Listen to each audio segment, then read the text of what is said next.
Holly Farms 400 live today from North Wilkesboro, North Carolina, here on ESPN. 2 weeks ago, this event was postponed because of heavy rain in the Brushy Mountains. At that time, Earnhardt was points leader by 75 over Wallace, and Mark Martin was 255 behind. Then there was Charlotte last week. Only 13 laps into the All-Pro Auto Parts 500, Dale is out of the race. He would finish last and failed to complete a race for only the second time in the 1989 Winston Cup season. Anybody can have trouble. We had it today, and, you know, if he wins the championship, which I ain't giving up, then the racing ain't over. But, you know, he didn't beat us today. We beat ourselves. It's not like I fell into something. You know, if everybody remembers at the beginning of the year, I had 3 40-place finishes. I blew up, was the last guy out at Atlanta and in Martinsville, and then I blew up here at Charlotte. So I've got 3 like dead last finishes, and Dale don't have that. I don't wish anybody any bad luck, but I think he was kind of due one. I just didn't know if he was due that severe a one. Rusty needed Dale's bad luck because he too had problems at Charlotte. A loose lug nut caused severe vibration in the car. That caused further handling problems that had to be corrected during pit stops. Rusty did finish 8th, 10 positions more than required to take over the points lead. So as we get set for race number 26 at North Wilkesboro, Rusty Wallace is leading by 35. And Mark Martin, who was 3rd at Charlotte, is only 157 behind. It's a beautiful day today in North Wilkesboro, certainly a lot different than 2 weeks ago. We have bright sunshine today and no chance of rain. Good afternoon, everybody. I'm Bob Jenkins, and welcome to North Wilkesboro and the Holly Farms 400. We're closing out the 1989 season now. Just 3 more races to go after today, and the points battle is a tremendous one. Rusty Wallace now has the lead. He'll start 2nd in today's race. Remember, they'll start according to points before Charlotte. Last week at Charlotte, both Wallace and Earnhardt had their problems, but they were problems of a different kind. And for more on that, let's go to our pit reporters. First, Dr. Jerry Punch. Well, thank you very much, Bob Jenkins. You know, late in the year, you worry about possible breakdowns from mental fatigue. Well, last week it wasn't mental fatigue for Dale Earnhardt. In fact, it was metal fatigue.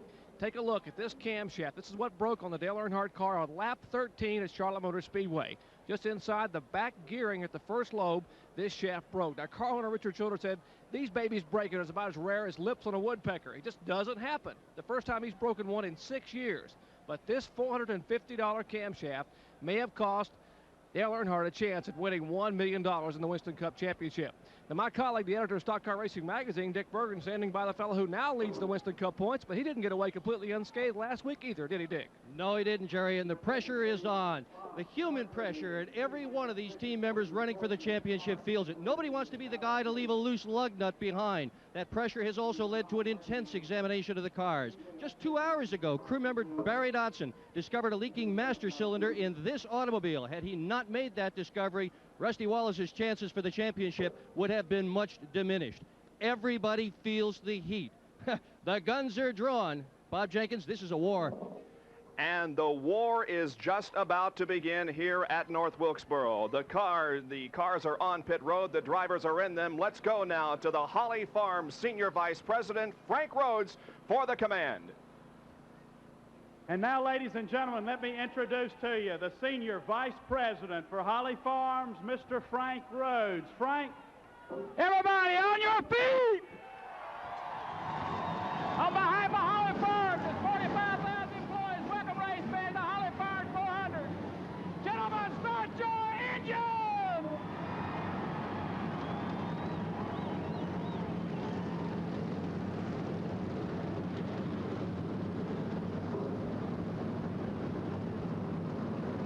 Two cars roar to life. It's a sold-out house here at North Wilkesboro as we get set for race number 26 in the Winston Cup season. Let's go now to 2 former Winston Cup champions who will be with me in the booth today, Benny Parsons and Ned Jarrett.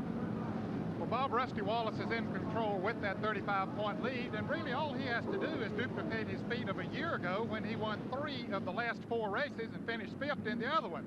Or if he averages 2nd place in every race from here on out, he can clinch the championship. On the other hand, Dale Earnhardt has to gain 2 positions per race on Rusty Wallace if he's going to come back and win his 4th title. But Benny Parsons, that's not going to be easy for either one of them, and there's another guy that's in the thick of this battle now. Charlotte let Mark Martin get back in the race. As Bob Jenkins said, Mark Martin is only 157 points behind those two, and he's right behind them. On his first lap, folks, it's going to be a classic first lap. Earnhardt and Wallace trying desperately to lead that first lap and get 5 bonus points for leading. Mark Martin sitting back there behind those two. They may get too greedy and let Mark Martin catch up even further. It's going to be awfully interesting. Bob Jenkins, what about the rest of the field? All right, Benny. Well, we have, as I said, 32 cars and drivers that are set to go here for 400 laps at North Wilkesboro, and here is the starting lineup. On the pole from Kannapolis, North Carolina, in the GM Goodwrench Chevrolet, car number 3 is Dale Earnhardt. Alongside Rusty Wallace from St. Louis, Missouri, he drives the number 27 Kodiak Pontiac. Starting third inside of row number 2, it's Mark Martin from Batesville, Arkansas, the Stroh Light Ford, car number 6. And outside of row number 2 from Franklin, Tennessee, driving the number 17 Tide Chevrolet is Darrell Waltrip. Starting in row number 3, Ricky Rudd, the Quaker State Buick number 26, and Bill Elliott in the Coors Ford, car number 9. In row number 4, it's the number 25 car driven by Ken Schrader and Davey Allison in number 28. The 5th row, Terry Labonte in number 11 and Harry Gant in 33. The 6th row, Jeff Bodine in number 5 and Sterling Marlin in 44. And as we look at the rest of the starting lineup, the cars move down the front stretch and will be getting the green flag in one more lap, and this first lap ought to be a dandy, guys. It certainly should be, Bob, and they're using radial tires here today. This is the 3rd time this year that they've used radial tires. I tell you what, I can't wait. This first lap, I'm not going to say anything. I'm just going to watch, because who is going to lead the first lap and get those 5 bonus points? I can't stress how important it is. Dale Earnhardt. There is the bumper cam on Harry Gant's car. As we look back on Sterling Marlin, we also have that side cam on Michael Waltrip's car, the one that gave us such tremendous shots at Martinsville a few weeks ago. And we're also inside Ricky Rudd's car, the Quaker State Buick. Here comes the field, and the green flag is out.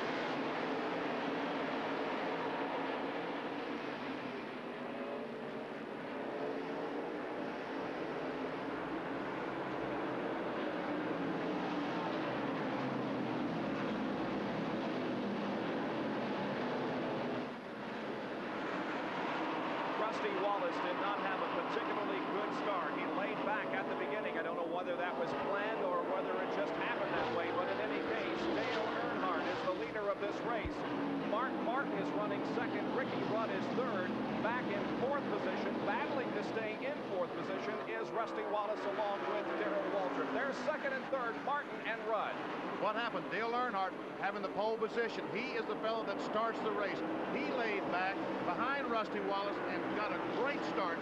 And Rusty Wallace just caught him unprepared because he was behind in front of Earnhardt and not able to tell when he was going to get on the front. Earnhardt was going to be sure that he got those 5 bonus points for leading that race. Right now, he's only 30 points behind. Exactly.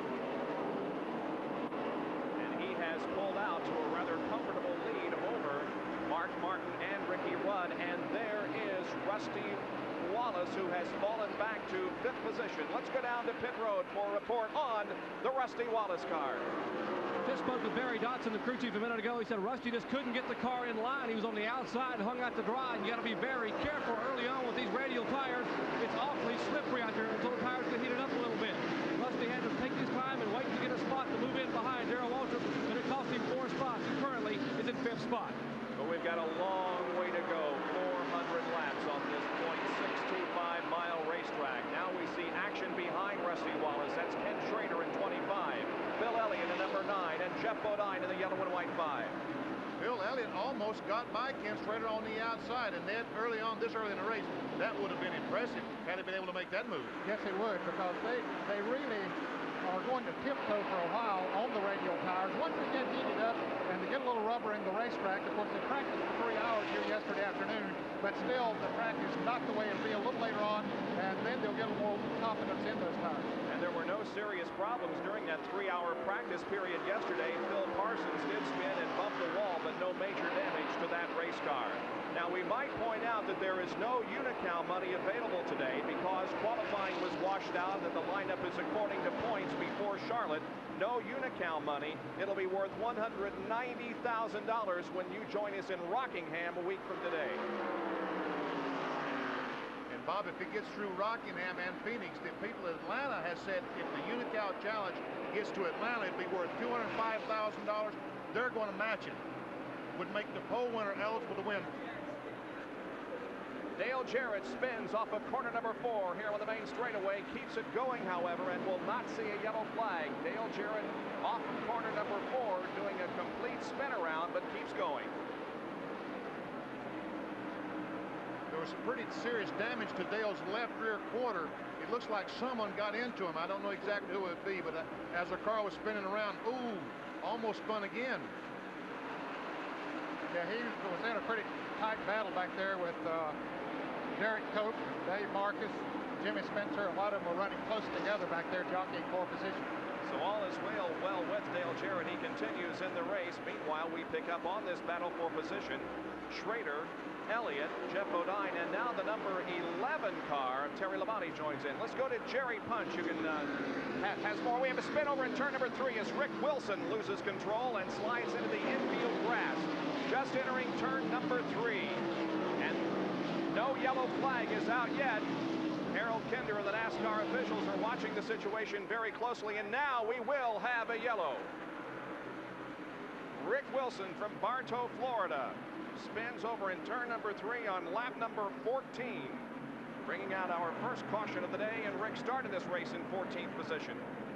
And that'll be a break for Dale Jarrett because Dale Earnhardt was just about to put him a lap down. There is the leader of the race, Dale Earnhardt, under caution for the first time this afternoon in North Wilkesboro. We're glad you could join us on this Sunday afternoon for Winston Cup Racing, and we'll be back with more of our live coverage after this. Just 16 laps completed here at North Wilkesboro in our first caution period of the afternoon because of a spin over in turn number 3 involving Rick Wilson.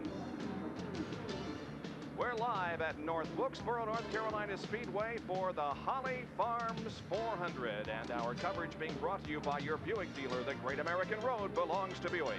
By Quaker State Motor Oil. The big Q stands for quality, always has, always will. And by the Die Hard battery, now with more power when you need it most.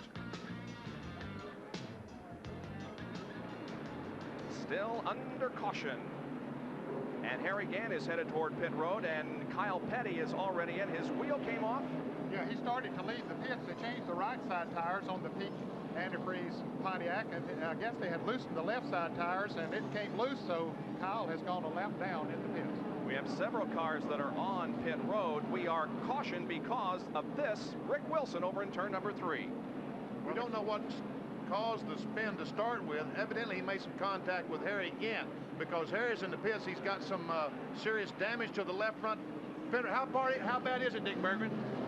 Well, Benny, I think they can pound it out. The left front fender was in the tire, and as he takes off out of pit road right now, it looks pretty good, but that was the cause of a lot of smoke that we saw down here. Gant in before, most everybody else stayed on the racetrack. He sure had to change that left front. So Gant joining the field once again, as Rick Wilson is also back out onto the racetrack after that spin. Phil Parsons is back out there. We're going to take another break before we go green once again in the Holly Farms 400 here at North Wilkesboro.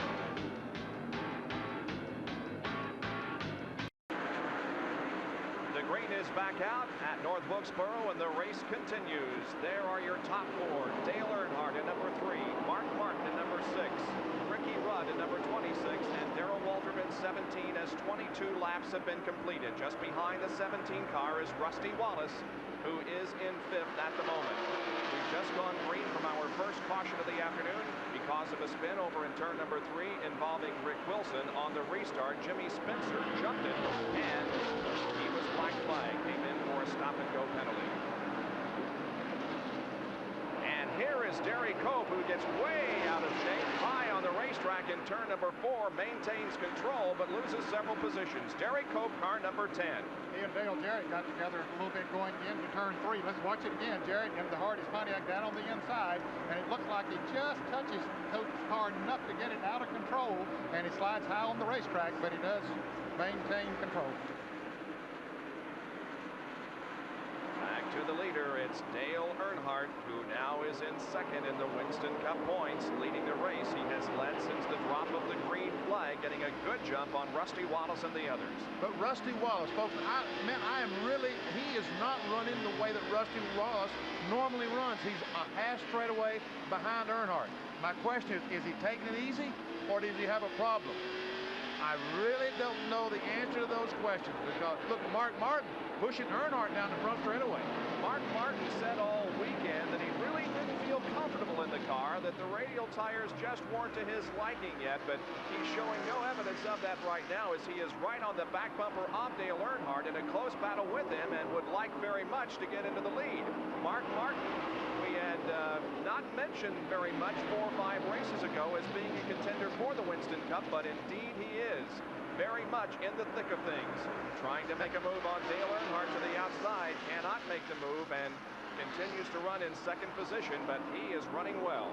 Earnhardt's car starting to slip a little bit off. Good. Mark Martin tries on the inside.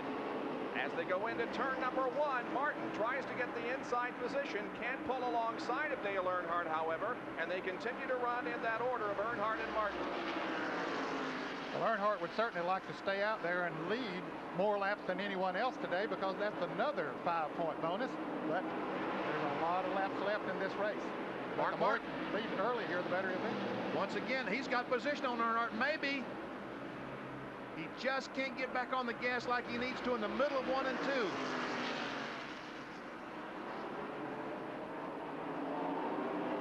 Coming off the corner, going inside. He set Earnhardt up for the pass, and let's see if he can complete it going into turn number 1. Side by side, they run through there. Earnhardt to the high side of the track. Mark Martin the inside line, and Mark goes into the lead. He'll have to cross the line, however, and be scored as the leader before he officially picks up the 5 bonus points. And now a battle for third position going on, as Mark Martin will lead the lap. So Darrell Waltrip now is third, Ricky Rudd fourth, and back in fifth, there is Rusty Wallace. Let's go down to Jerry Punch, and he can perhaps answer the question that Benny asked. Is he just laying back, or is there something wrong, Jerry? Well, Benny, that you asked that question. Why don't we ask Barry Dotson, the crew chief? And Barry, he's trying to give Rusty the time to come by. The question is Rusty laying back, taking it easy, or does he have a problem? Well, we're trying to take it easy. The car's a little bit too tight. That won't last very long at Wilkesboro. Right now, we're in pretty good shape. We got a good seat, just watching the leader. They have the car bolted to the racetrack very tight early on, but it gets awfully slippery here, and you compound that with the radial tires. The rustiness biding his time, gentlemen. Now, we've explained it before on short tracks, but why will the car improve if it is tight as we go along? One reason, the track gets slicker, and as the tires heat up, the back end will get a little bit looser going into the turns and coming off the turns. So getting a good bite, good traction coming off the turns is so important on the short track, because you run a very low gear, put a lot of power to the tires, and that's where you can make up a lot of time. And having a good tight race car allows you to do that. Wallace continues to run in fifth position, as now Darrell Waltrip in car number 17 begins to battle Dale Earnhardt for the second position. Darrell Waltrip was very strong in practice here yesterday afternoon in the 3-hour practice session. His car was working well. He likes to run on the low side of a racetrack, and here he is on the low side trying to take away that second position right now. Mark Martin moved inside off corner number 4 a few laps ago to pass Dale Earnhardt, and now Darrell Waltrip is trying to do the same thing. Earnhardt races him through the first and second turns, but as they go down the backstretch, Waltrip moves ahead by just about a half a car length, but Dale Earnhardt is not willing to relinquish that second position. you what, that's pretty impressive, Ned. Earnhardt on the outside is able to stay on beside the 17 car, so maybe Dale Earnhardt has found something out there on the outside of this racetrack. Well, if he can run out there now while they're racing for position, when they get into traffic, that could work to his advantage. That time, Darrell Waltrip went in the corner a little bit stronger than normal, carried Earnhardt up the hill a little bit and took the spot away. A few laps ago, this little incident between Jeff Bodine and the yellow and white number 5 on the outside of the 94 blue car of Sterling Marlin. Well, it looks like they touched just a little bit as they started off of turn 4. Bodine goes very high, as we saw Derek Cope a little bit earlier. Marlin stays in the groove, takes the position. In fact, Bodine lost about 3 positions. So there is Jeff Bodine as he is behind Davey Allison at number 28 and just ahead of the couple of drivers who are battling for the Rookie of the Year honors, Larry Pearson and Dick Trickle.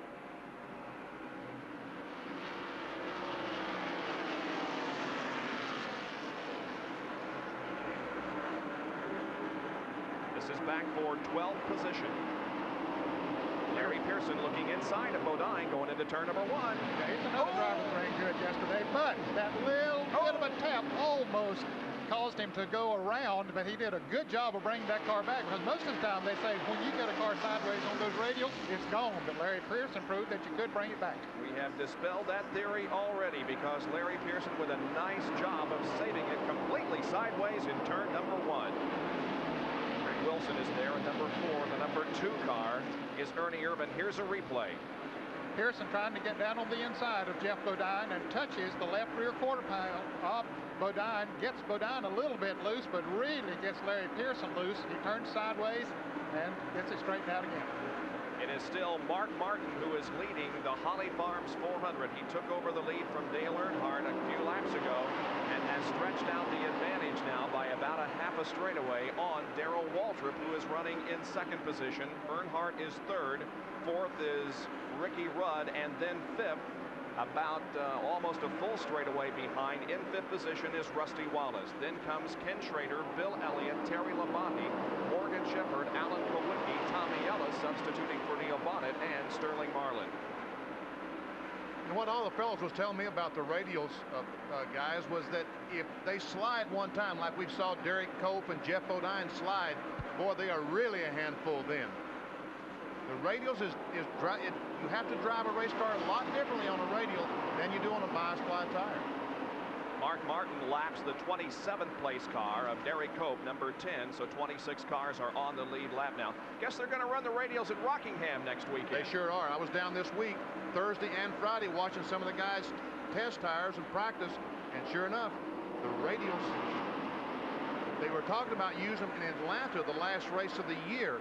But they went down last week. Harry Gant tested them, also Ken Schrader, and both those guys spun out on the radials. Harry Gant actually hit the wall and damaged his car fairly severely, so they decided to pull the radials the last race in Atlanta. There's Dale Earnhardt, 3rd position at the moment, and he has 3 career wins here at North Wilkesboro. The 87, 86, and 89. First Union 400s. He has never won this particular race. All of his wins here at North Wilkesboro have come in the spring event. Let's go down to Jerry Punch, who has a comment. Well, a minute ago, you heard Barry Dotson tell us that Rusty Wallace had a car that was very, very tight, and therefore they knew the track would come to him, and they would get a little bit looser. We just talked to Richard Childress here in the Dale Earnhardt pit, and he tell us their problem is just the opposite. They are extremely loose coming off the corner. So everybody will be able to see Earnhardt's car spinning the tires coming off the corner, and everyone's taking advantage. Everyone, to me, Mark Martin and Darrell Waltrip both going by Earnhardt, and now sits back in 3rd spot. So it would appear here in the first 45 laps of this race that the 2 cars that are set up best are Mark Martin and Darrell Waltrip, who is in 2nd position, as both Earnhardt and Rusty Wallace have experienced a little bit of handling problems in the early going. 4th position belongs to Ricky Rudd. As there is Mark Martin, the leader of the race, lapping Richard Petty in car number 43. He runs 25th at the moment, so 24 on the lead lap. Let's go to Dick Bergman, who has a comment on Mark Martin. Well, Bob Jenkins, when you talk about setting up with radials, nobody has more practice at it than the leader, Mark Martin's team. They have tested radials at Dover, here, Daytona, Charlotte, and tomorrow they'll be back at Daytona for 3 more days of radial testing. This business of running on radials is a matter of a learning curve, and the team with the most practice, the most experience, is showing it. They're right out front right now. Mark Martin in the lead. Darrell Waltrip is second, but here is third, fourth, and fifth, and you can see that Rusty Wallace is now beginning to move in on the fourth place car, Ricky Rudd. So that's how they run as we have completed 52 laps out of 400 in the Winston Cup race at North Wilkesboro, North Carolina. Back with more of our live coverage after this.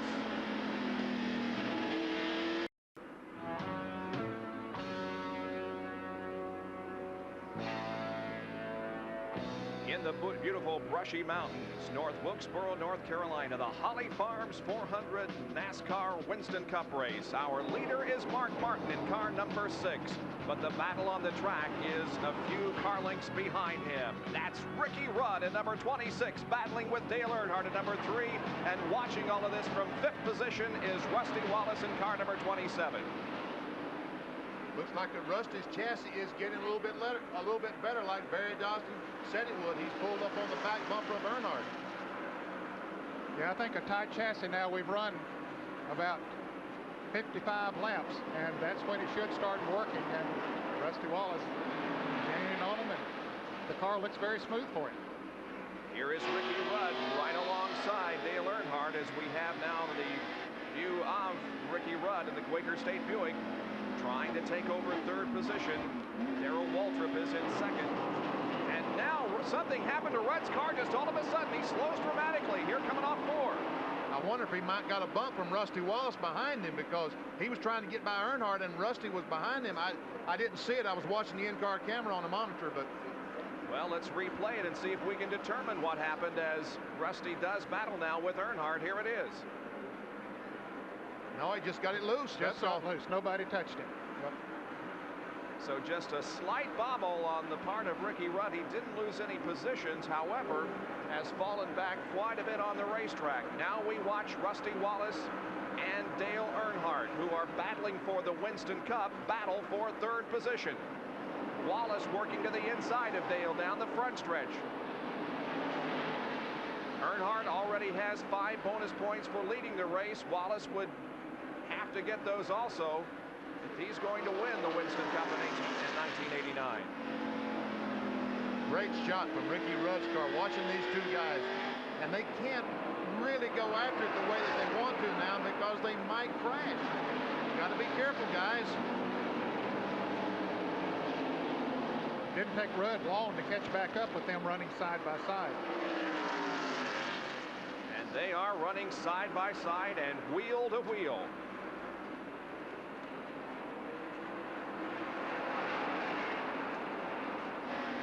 Earnhardt doing a fine job of holding off Rusty for third, and Ricky a little bit loose again there in corner number 4.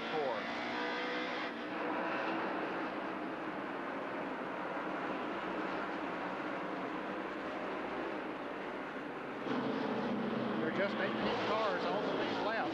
While this tremendous battle goes on for third, Mark Martin is just fighting his way through traffic. There he is, passing Davey Allison, putting him a lap down. Now there will only be 17 cars, so 16 cars on the lead lap. But this is certainly the best battle on the racetrack. Again, we tell you that Darrell Waltrip is second, running by himself. This is third, fourth, and fifth right here. Wallace, Earnhardt, and Ricky Rudd. Wallace again alongside of Earnhardt as they go down the backstretch. And Ricky Rudd just simply don't know which car to follow. He said, hey, guys, somebody pass somebody. Well, maybe he's going to try to pass both. No, that's not the thing. Here's Dave Marcus at number 71. He's a lap car running 28th at the moment. Well, now Ricky Rudd has decided to follow Earnhardt, because Earnhardt has taken the advantage, and Rudd might get around Rusty Wallace. So now the battle is for fourth position as Marcus is staying right in there with those on the lead lap. And here comes Terry Labonte at number 11, not too far behind. And he is on the lead lap in 6th. Oh, Rusty, when it rains, it pours. One guy got by him, and now he's really, Marcus, if he gets by, Labonte were to get by, he'd drop back instead of going forward. And Jeff Bodine is about to go down a lap in 16th position. There is Mark Martin, the leader of the race, going to the inside and passing Jeff going into turn number 5. So Mark Martin is setting a terrific pace. Now only 15 on the lead lap. It's unbelievable Mark Martin would be running this well, because in practice here 2 weeks ago, he spun out 3 times just simply trying to practice. And yet today in the race, he's going on like he's got the greatest car on the face of the earth. You know, Benny, one thing that impressed me yesterday, I watched almost the entire 3-hour practice period, and Mark Martin got out there and he got the car set up pretty good as we watched Ricky Rudd try to get by Dale Earnhardt, but he would run 25, 30, 35 lap runs. Most of them would come out and run 6, 8, 10 laps like they normally do. He ran long stretches of laps out there, and I think that worked to his advantage. We have a crash up in turn number 3 between 3 and 4 as Larry Pearson, Michael Waltrip, and Sterling Marlin are against the wall in turn number 3. Now Larry Pearson pulls away. There's the shot from the side cam on Michael Waltrip's car as he too pulls away. Gets the car going again. Sterling Marlin is also leaving the scene of the incident. And on lap number 69, it's our second caution period of the day. Tell you what, our camera's still working because Michael Waltrip's car right under the camera that you're looking from is caved in with some serious damage with someone, but luckily our camera's still working. And this caution period is going to bring everybody in for a pit stop. Let's go to Dick Berggren, who's in Mark Martin's pit. Well, most everybody is going to take 4 tires. By the way, this will be a near $20,000 tire change. That's what it costs for a field of 30 cars to change 4 tires. The key here for Mark, get out first. So he's got nobody he's going to have to pass. He's in great shape. The left tires are, right side tires are on already. Rustin Wallace is just in now. Jerry Punch is down with Darrell Waltrip. Eddie Dickerson, Jeff Hammond, Eddie Jones, and the crew have completed the right side. They will scamper around the left side as Jack beneath the side Chevrolet. Left front and left rear tire going on. Air Rich is putting those lug nuts back on. Seating the front grill. Waltrip's car down the way. Dale Earnhardt now getting left side tire. Going down on the jacks. He will follow. Here again down pit road. Here's Ricky Rudd. Dale Jarrett. Rusty Wallace. All the cars coming back to turn 1, having changed 4 tires. And there's a hat on the track. And that didn't come off of one of the drivers. I can use that for my hat of the week. That's right. That's entering turn number 3. So everybody has moved out of pit road and onto the racetrack once again as our second caution period of the day flies over North Wilkesboro, North Carolina Speedway. We'll be right back. 71 of 400 laps completed in the Holly Farms 400, and Mark Martin is the leader. Darrell Waltrip running second. Third is Dale Earnhardt, and here is Michael Waltrip, who was just involved in a crash, and here it is from the side cam. He's on the inside of Sterling Marlin going in the corner. Oh, and he gets tagged, I guess, or maybe he just lost the car. I don't know what happened. But he gets sideways, that's for sure.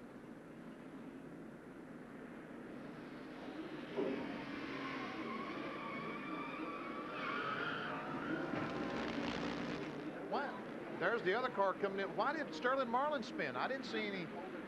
It appeared as if Marlin was well ahead of Michael, who was spinning. Maybe there was something on the track that caused everybody to spin. You know? Exactly. There must have been something on the racetrack, because Sterling Marlin was indeed a few feet in front of Michael Waltrip. I could see no contact at all.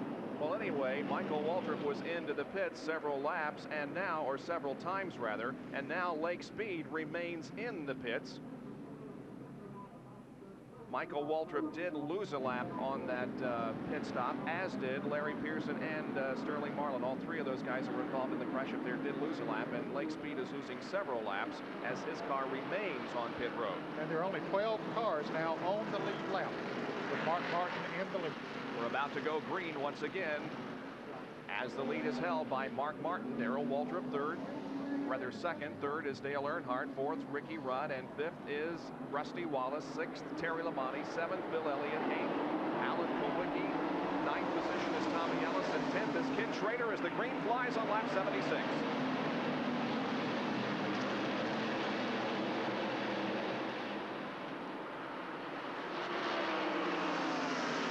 Here comes Earnhardt on the outside.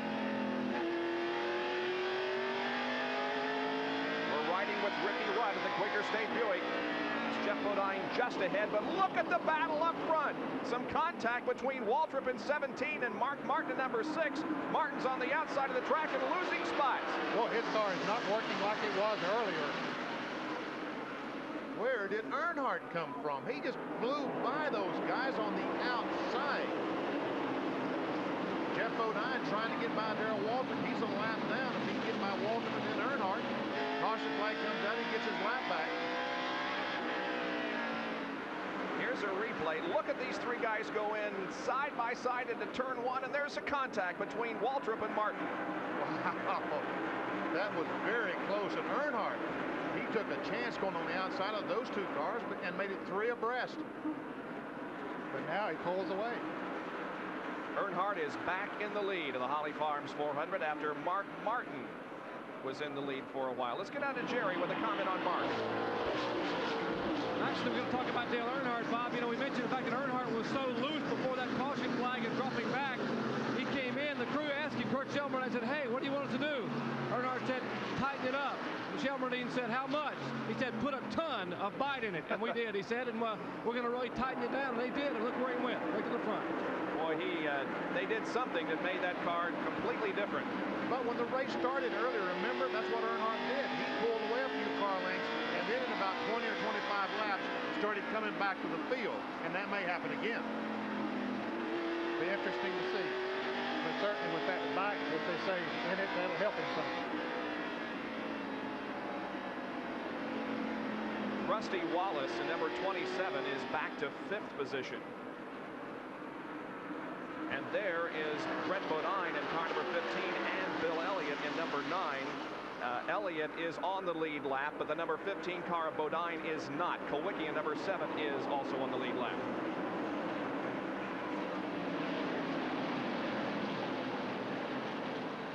The cars that are on the lead lap are Dale Earnhardt, Darrell Waltrip, Ricky Rudd, Mark Martin, Terry Labonte, Rusty Wallace, Bill Elliott, Alan Kulwicki, Morgan Shepherd, Ken Schrader, Ernie Irvin, and Tommy Ellis. Alan Kulwicki finds himself in 8th position at the moment. Kulwicki began this race from 17th position. That's where he is in Winston Cup points, or was before Charlotte. He moved to 13th at the end of 20 laps, was 10th at the end of 40, and now finds himself in 8th. And that's Morgan Shepherd running there with him in car number 75. And here comes Harry Gant in number 33 with some damage on that car after an early race incident. Now he's a lap down as a result of making a pit stop on the very first caution flag, and then he just simply couldn't get up through the field. And we're riding with Harry now.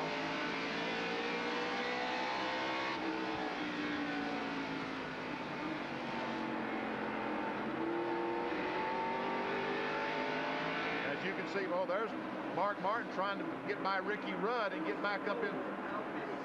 Here's trouble on the front straightaway. Oh, Richard Petty, Kyle Petty, Hut Strickland involved. Larry Pearson also becomes involved.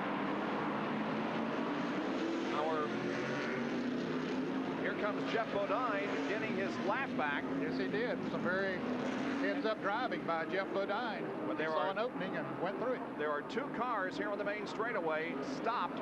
Hut Strickland at number 57 and Larry Pearson in 16. And there's some pretty serious damage to the front of Hut Strickland's car. We're not seeing it on camera, but I'm right above the car looking down. And now, as I looked down on the straightaway when this was going on, I saw Richard Petty up on 2 wheels. The car came down on all 4, but it was a close moment for Richard Petty. There is Strickland's car, and there is Larry Pearson. He's sitting in his number 16 Chattanooga Chew car. Obviously okay. He's moving around inside. The 2 drivers who are 2nd and 3rd in the Champion Spark Plug Sears Rookie of the Year standings. Hut Strickland in 2nd place, Larry Pearson in 3rd place behind Nick Trickle in the rookie standings. So our 3rd caution period of the day. As Hut Strickland gets out of his car, he's okay, surveying the damage, and there is a lot of it on the front end. We're 88 laps into the Holly Farms 400, and we'll be back right after this. The 1988 Holly Farms 400, Bill Elliott has won his 3rd pole in the last 4 races here at North Wilkes. In the middle stages, Ricky Rudd and Jeff Bodine were battling for the lead. Rudd would pick up the 5 bonus Winston Cup points for leading the most laps. Dale Earnhardt moved up to challenge as we began to see early signs of driving tactics that would later force NASCAR to take action. Rusty Wallace was in the midst of a late season tear. He had just won Charlotte the week before and was trying desperately to catch Bill Elliott in the Winston Cup point chase. Rudd and Earnhardt are back together, and a bump in turn number 3 by Ricky will not soon be forgotten by Dale. In turn number 1, Rudd gets hit hard enough to spin, and both are sent to the back of the pack for rough driving. It's the last lap. Rusty has the lead. Jeff reminds him that he's right there. They race down the backstretch and into turn number 3, where Bodine is sent sideways by Wallace. Jeff tries to save it. Rusty comes off the corner and wins the race as Phil Parsons edges Bodine for second. Without question, one of the most exciting races in all of 1988. Here's the top 15 in 1989. It's Earnhardt leading. Waltrip is second. Mark Martin third. Ricky Rudd fourth. And Terry Labonte fifth. 6 through 10, Rusty Wallace, Bill Elliott, Alan Kowicki, Morgan Shepherd, and Ken Schrader. And 11 through 15, it's Ernie Irvan, Tommy Ellis, Jeff Bodine, Brett Bodine, and Harry Gant. 92 laps are completed. We're under caution because of a crash coming off of corner number 4. And the cars landed here on the main straightaway, and here's how it looked from our speed shot. See a car sideways on the inside, yeah. Kyle Petty down on the inside in the peak Pontiac. And there Larry Pearson gets tagged from behind. Richard Petty ran over somebody. Pearson stays up against the wall, and then Hut Strickland comes in behind him in car number 57. And with Hut Strickland is Dr. Dick Bergman.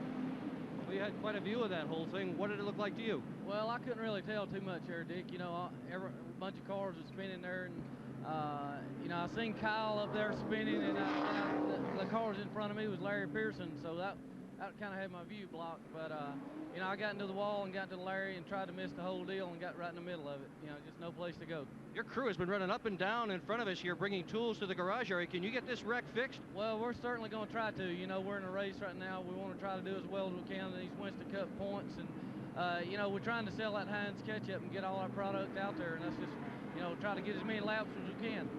Points are it. They sure are. He's going to go back to the garage area and help those guys, I'm sure. And Hut Strickland also wants to continue his streak. Only 2 drivers have been running at the finish of the previous 8 races, Rusty and Hut. But there is Hut's car that doesn't look too healthy at the moment. So the cars are being dragged off the racetrack, and we'll be back to green before too long here at North Wilkesboro.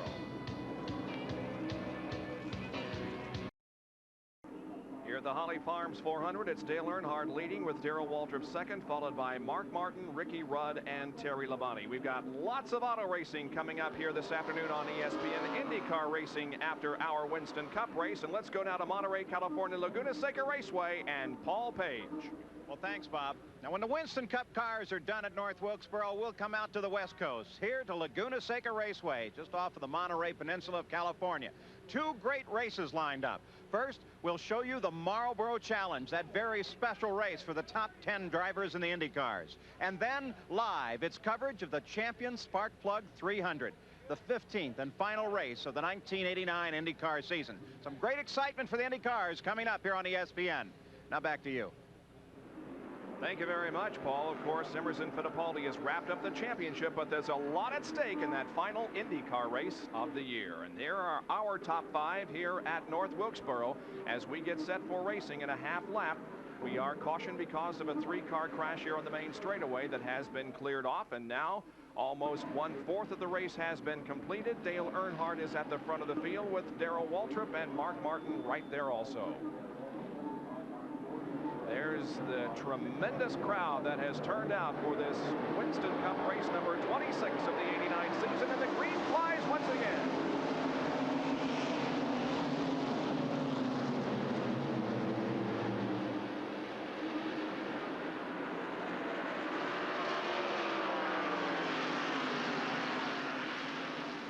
Darrell Waltrip at number 17 gets high coming off of corner number 4. The car slipped on him just a little bit. He saved it. Didn't lose any positions as Mark Martin was unable to pass him, so Darrell holds on to second place, but that was a close moment for Darrell. Yes, it was. It looked like the front end broke loose on the car as he went into turn 3 and started off at turn 4. He just wouldn't cut all of a sudden. And now the car seems to be running okay. But you know, we saw Sterling Marlin and the Michael Waltrip spin a few laps go up in that corner. I just wonder if there's something in that corner causing these cars to do that. Well, I don't know. Time will tell. Harry Gant at number 33 is a lap down, but everybody else is fighting for position here in this shot. As we're watching from Ricky Rudd's cockpit, Mark Martin is just ahead. Darrell Waltrip in the number 17 car, and then the leader of the race, Dale Earnhardt. Brett Bodine is also between Waltrip and Earnhardt. And Earnhardt has checked out on him. He's about 3 or 4 seconds ahead right now. That would certainly play to Earnhardt's advantage if you get a late caution flag with just 20 or 30 laps to go. Because you're right, Eddie, he has some tremendous early strength on these restarts. Mark Martin, the driver of the Stroh's Light Ford, making a late season charge to the Winston Cup Championship. There is Terry Labonte, who has run very well today in the Junior Johnson and prepared car. Junior, of course, with more wins than any other car owner at this racetrack, which is located only a few miles from his shops.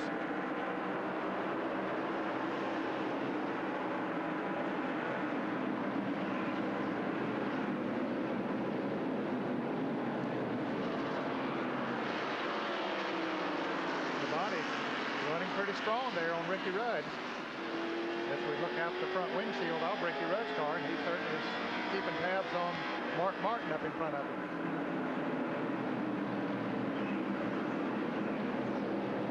And Darrell Waltrip moving on the inside of the car number 15 of Brett Bodine. This is from Harry Gant's car as Terry Labonte is just ahead. And has a good view of this action for position. The number 21 car is smoking on the racetrack. That is Tommy Ellis in substitution for Neil Bonnet, who hopefully will be back in action next weekend at Rockingham. And Tommy brings the Citgo Ford prepared by the Wood brothers in.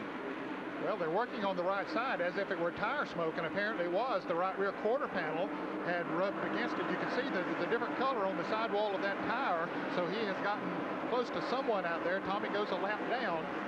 He's in a tight battle for the Busch Grand National Championship.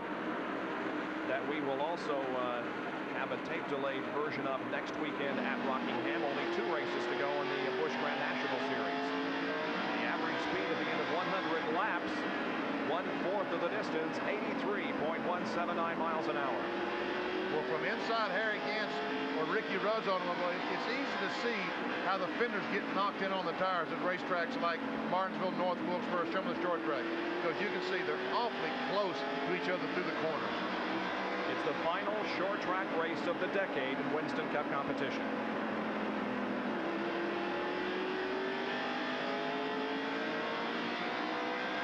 That's Brett Bodine to the inside as the faster cars pass. Gant moving outside and going around Brett with these. Darrell Waltrip remains entrenched in second position.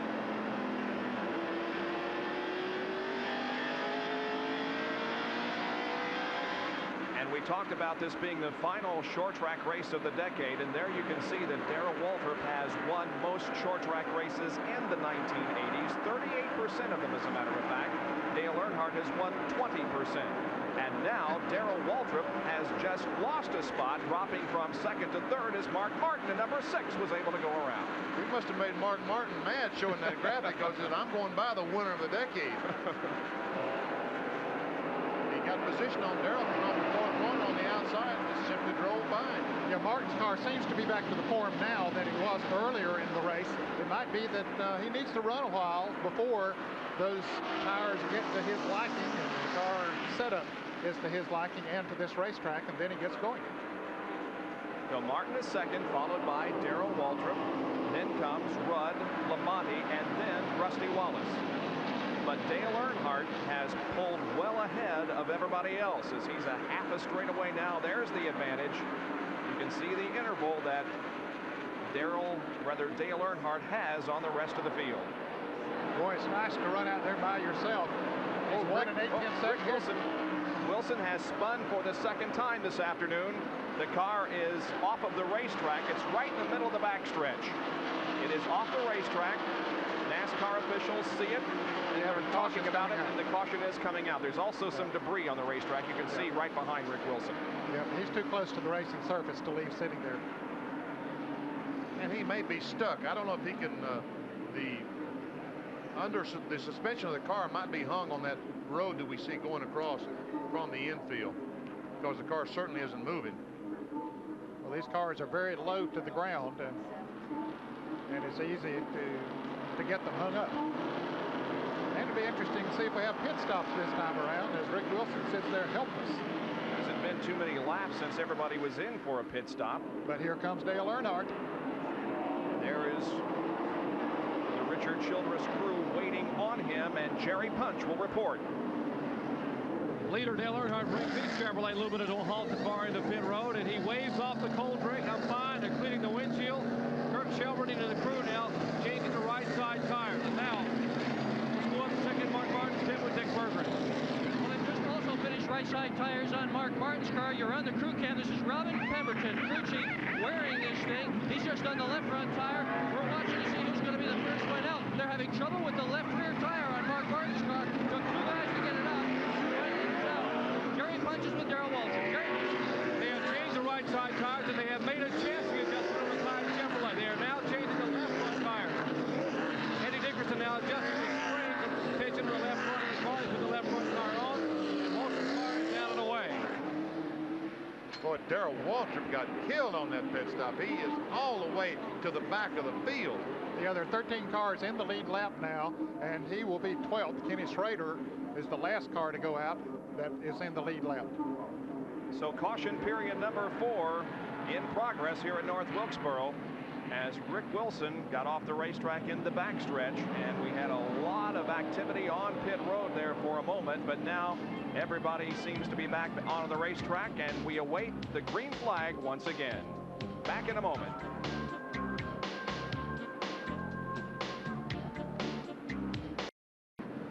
Back at North Wilkesboro Speedway, under caution here. I'm standing with Jeff Bodine. Jeff, a lengthy pit stop for Darrell Waltrip, but you guys were checking a lot of things. What all did you do?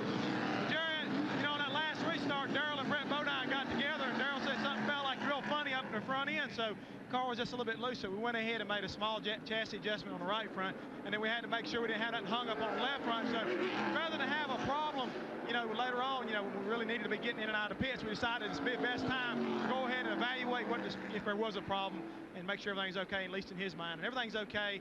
We just got to be careful come back up through there, but everything will be okay. Valuable time here in the pits for the Tide crew, but Darrell Waltrip has a lot of traffic to pass, and we're going green. Bob? He begins from 10th position, Darrell Waltrip does, as the lead is now held by Ernie Irvin in car number 2. Here he comes off the second corner and down the backstretch. Sterling Marlin is right alongside, and Dale Earnhardt is on the back bumper. Here comes Earnhardt to the inside. He passes Marlin. Is he going to pass Ernie Irvin? Ernie Irvin did not make a pit stop, stayed out there, but looks like the car running awfully well. And in Martinsville, this fella had a super run going up there. And that car this weekend carrying Dinner Bell and Food Lion sponsorship instead of the traditional Kroger sponsorship.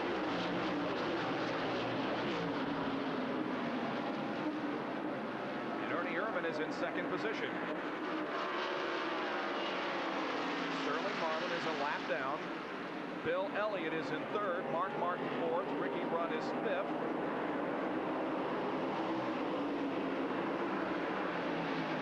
Then sixth is Rusty Wallace. So the two guys that are battling for the Winston Cup points are first and sixth at the moment, with Earnhardt the leader of the race. We're riding with Ricky Rudd. There's Martin going to the inside.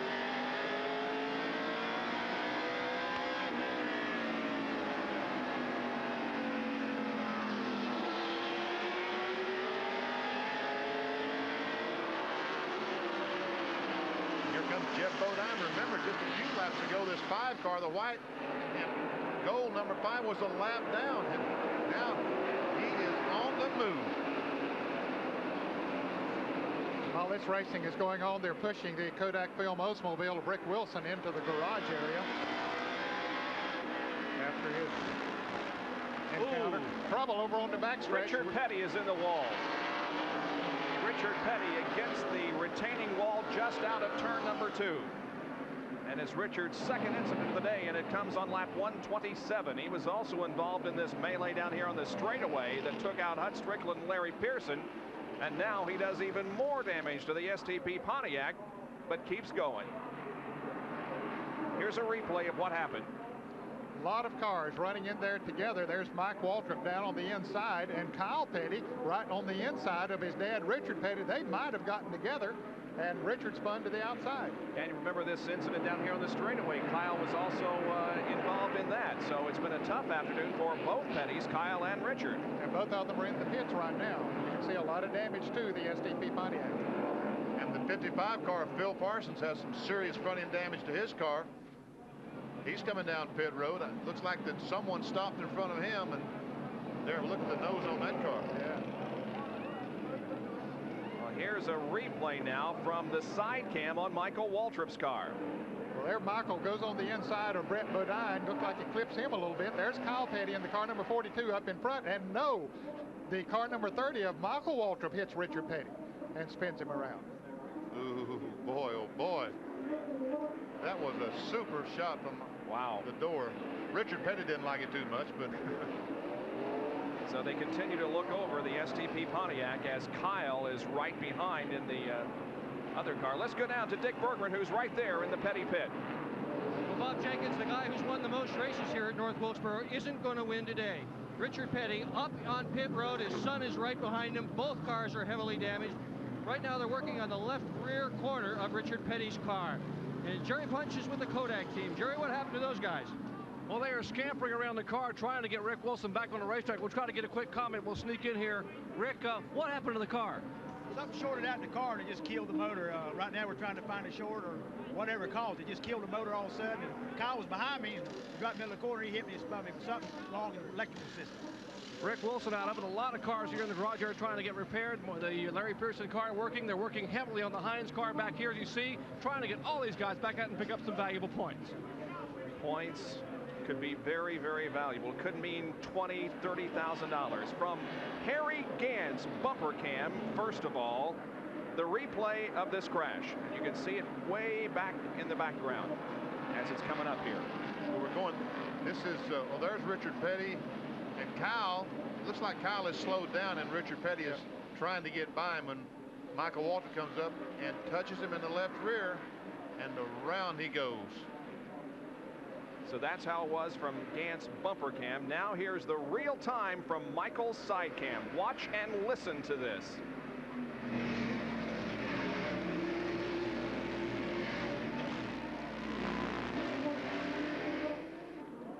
Petty into the wall, and he's still in the pit area. And here we go green on lap 131 with Dale Earnhardt, the leader. Kyle Petty is behind the wall.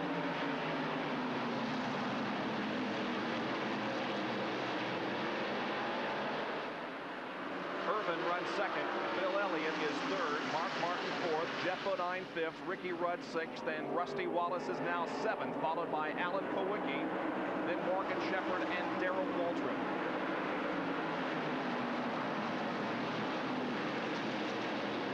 Got a terrible break on the restart with the slow cars. It was on the inside trying to get their lap back. Bobby Hillen, Tommy Ellis, and Harry Gant. Gant's bumper cam once again with the pictures.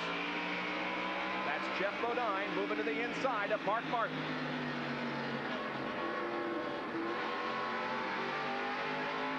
Bill Elliott to the left. Ricky Rudd is in the green car behind Mark Martin. Jeff Bodine's car was not working too well at the first part of this race, but after he got his lap back, they made adjustments on it, and he is going to be a factor. He'd like to impress these Wilkes County, North Carolina fans here because he'll be driving for Junior Johnson next year. Good point. Junior Johnson, of course, as we said earlier, whose shops are just down the road in Rhonda, North Carolina. Now here's Bobby Hillin Jr. in the 8 car.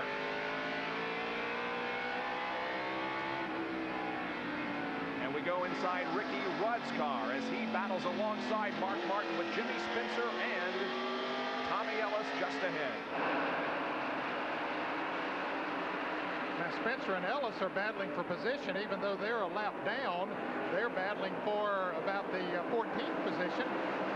And Rusty Wallace has suddenly come back toward the front as he is racing with Mark Martin and Ricky Rudd. And Bill Elliott appears to be off the pace a little as he was a little slow coming off of corner number 2. Everything appears to be okay. He might have just slipped up in the corner. It looks like that might have been what happened because he's certainly running up to speed now. Look at the tight action from Ricky Rudd's car. Little contact with Jimmy Spencer in the Crisco car, number 88.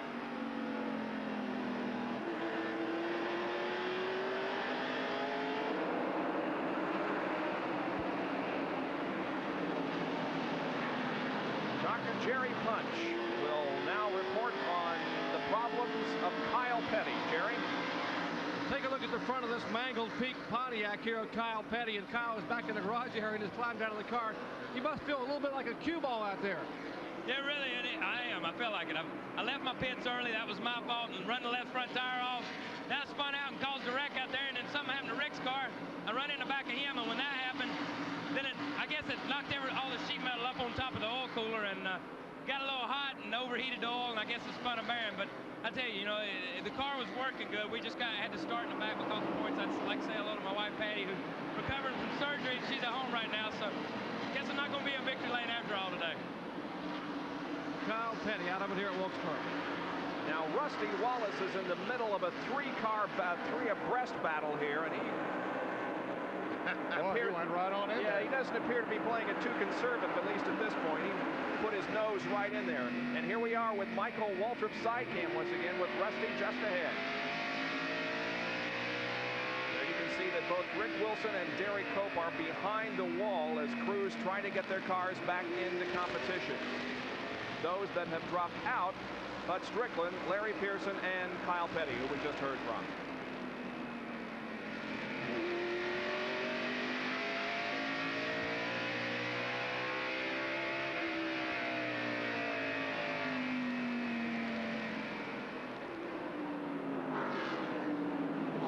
Martin trying to get by Ricky Rudd there. Rusty Wallace. There we see Mark Martin from inside the Rudd automobile. Mark Martin pulls up on the inside. This is coming off the second corner.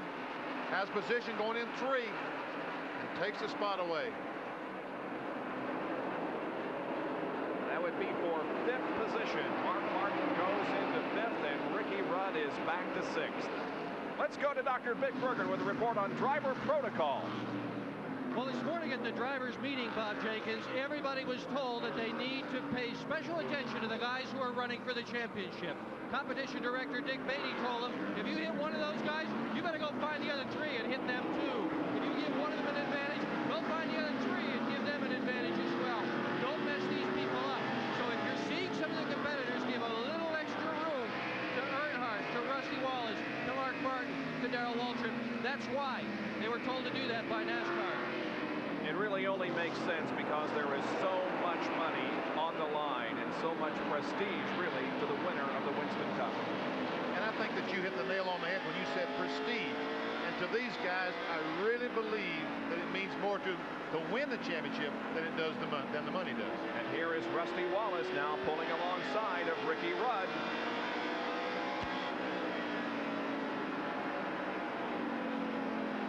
Kodiak Pontiac on the inside as they go down the backstretch.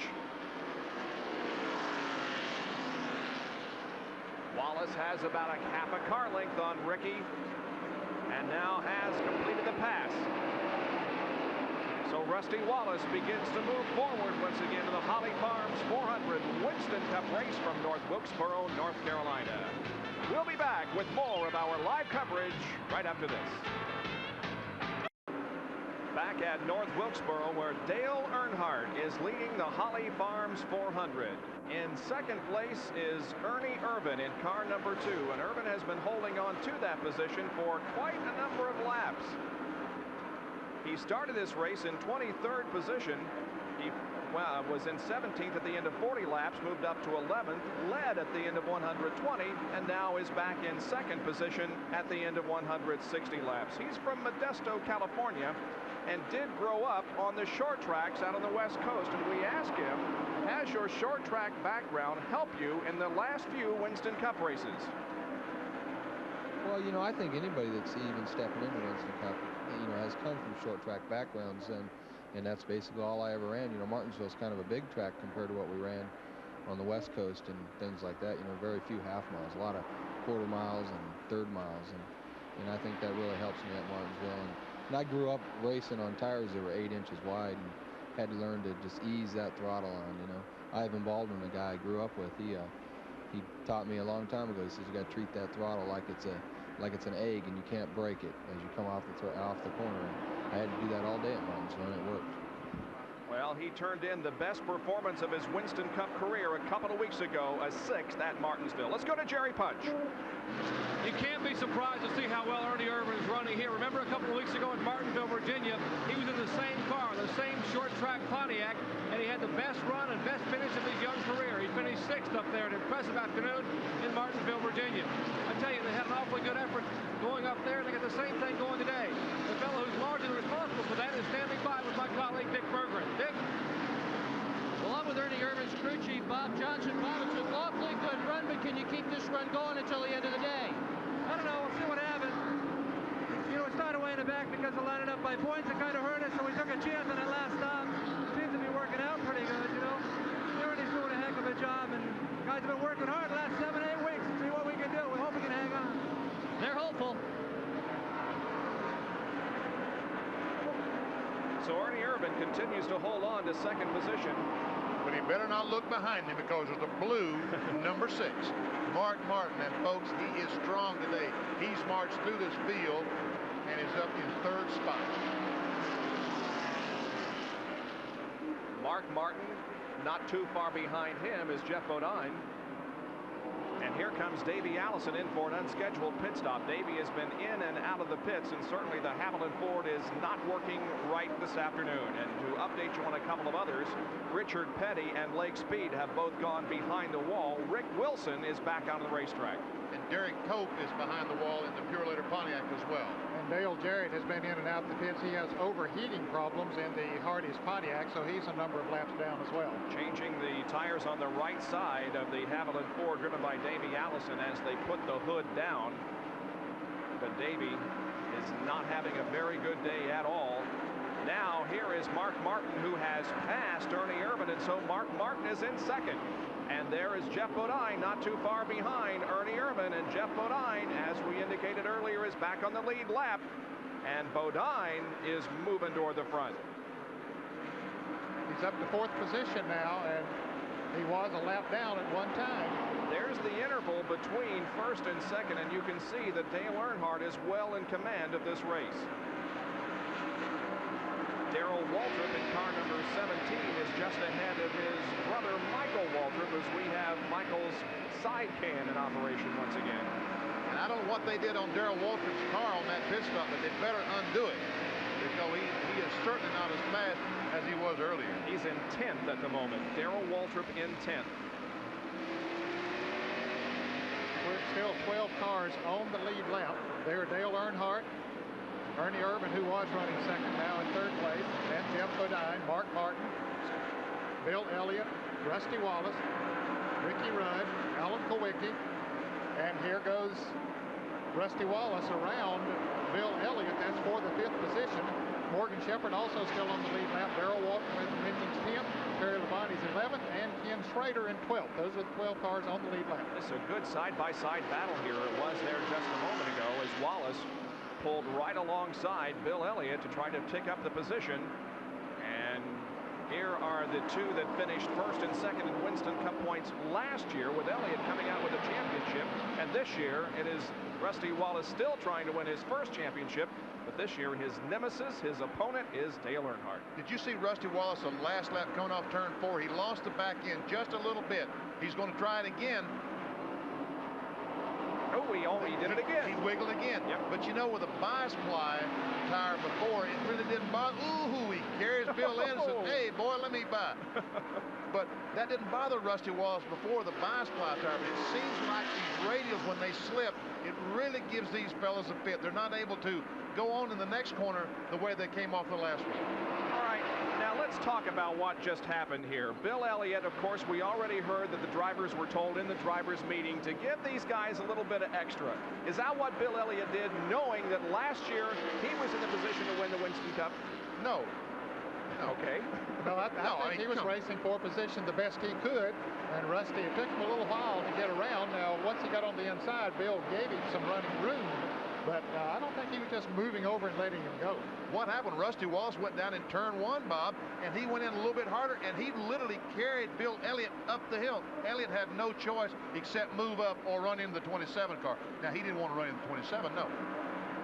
And there's Jimmy Spencer, Alan Kowicki, Ricky Rudd, Morgan Shepherd in the race behind these fellows. And it's a good race. We talked about those 12 drivers in the lead lap. One lap down is Harry Gadd in 13th. 14th is Jimmy Spencer. 15th is Michael Waltrip. Brett Bodine is 16th. 17th, Bobby Hill and Phil Parsons is 18th. And Dick Trickle 19th. From 13th through 19th, they're all one lap down. 2 laps down is Dave Marcus in 20th place. Sterling Marlin 21st, 2 laps down. And Tommy Ellis in 22nd. He too is also 2 laps down. Spencer, Kowicki, and Rudd. Watching from Rudd's vantage point as Spencer and Kowicki get very close together.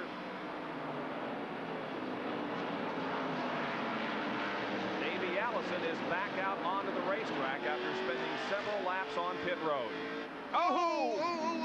We have had some collision down the back straightaway, and they all saved the cars. Oh, I was looking for a... Boy, look at Spencer is really wiggly off at the 4th turn. I thought we were going to have a major crash there, but nothing happened. It's just a lot of paint trading by Alan Kowicki and Jimmy Spencer. Oh, something happened okay, but they all came out of it okay. That's why we have such a big crowd here today, fellas. Watch this short track race. Ooh, Kowicki is slowing. Here comes Spencer on the inside and Rudd on the outside. Well, I think Kowicki might have just broke traction momentarily. Morgan Shepherd going by. Darrell Waltrip joins in this. This is a great race. And you're right, Ned. That's why they're here. Spencer drops back. Here comes Rudd looking inside of Alan Kowicki off the corner. Put the bumper to him just a little bit, get him a little bit out of shape, then pulled on the inside.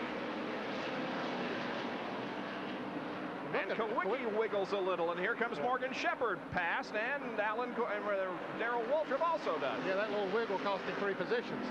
I don't know, it looks like he might have a tire going flat. It really does to me, because his car is handling awful right now. Yeah. Oh, here he spins on the straightaway. Just couldn't hold on to it. His left rear tire is flat.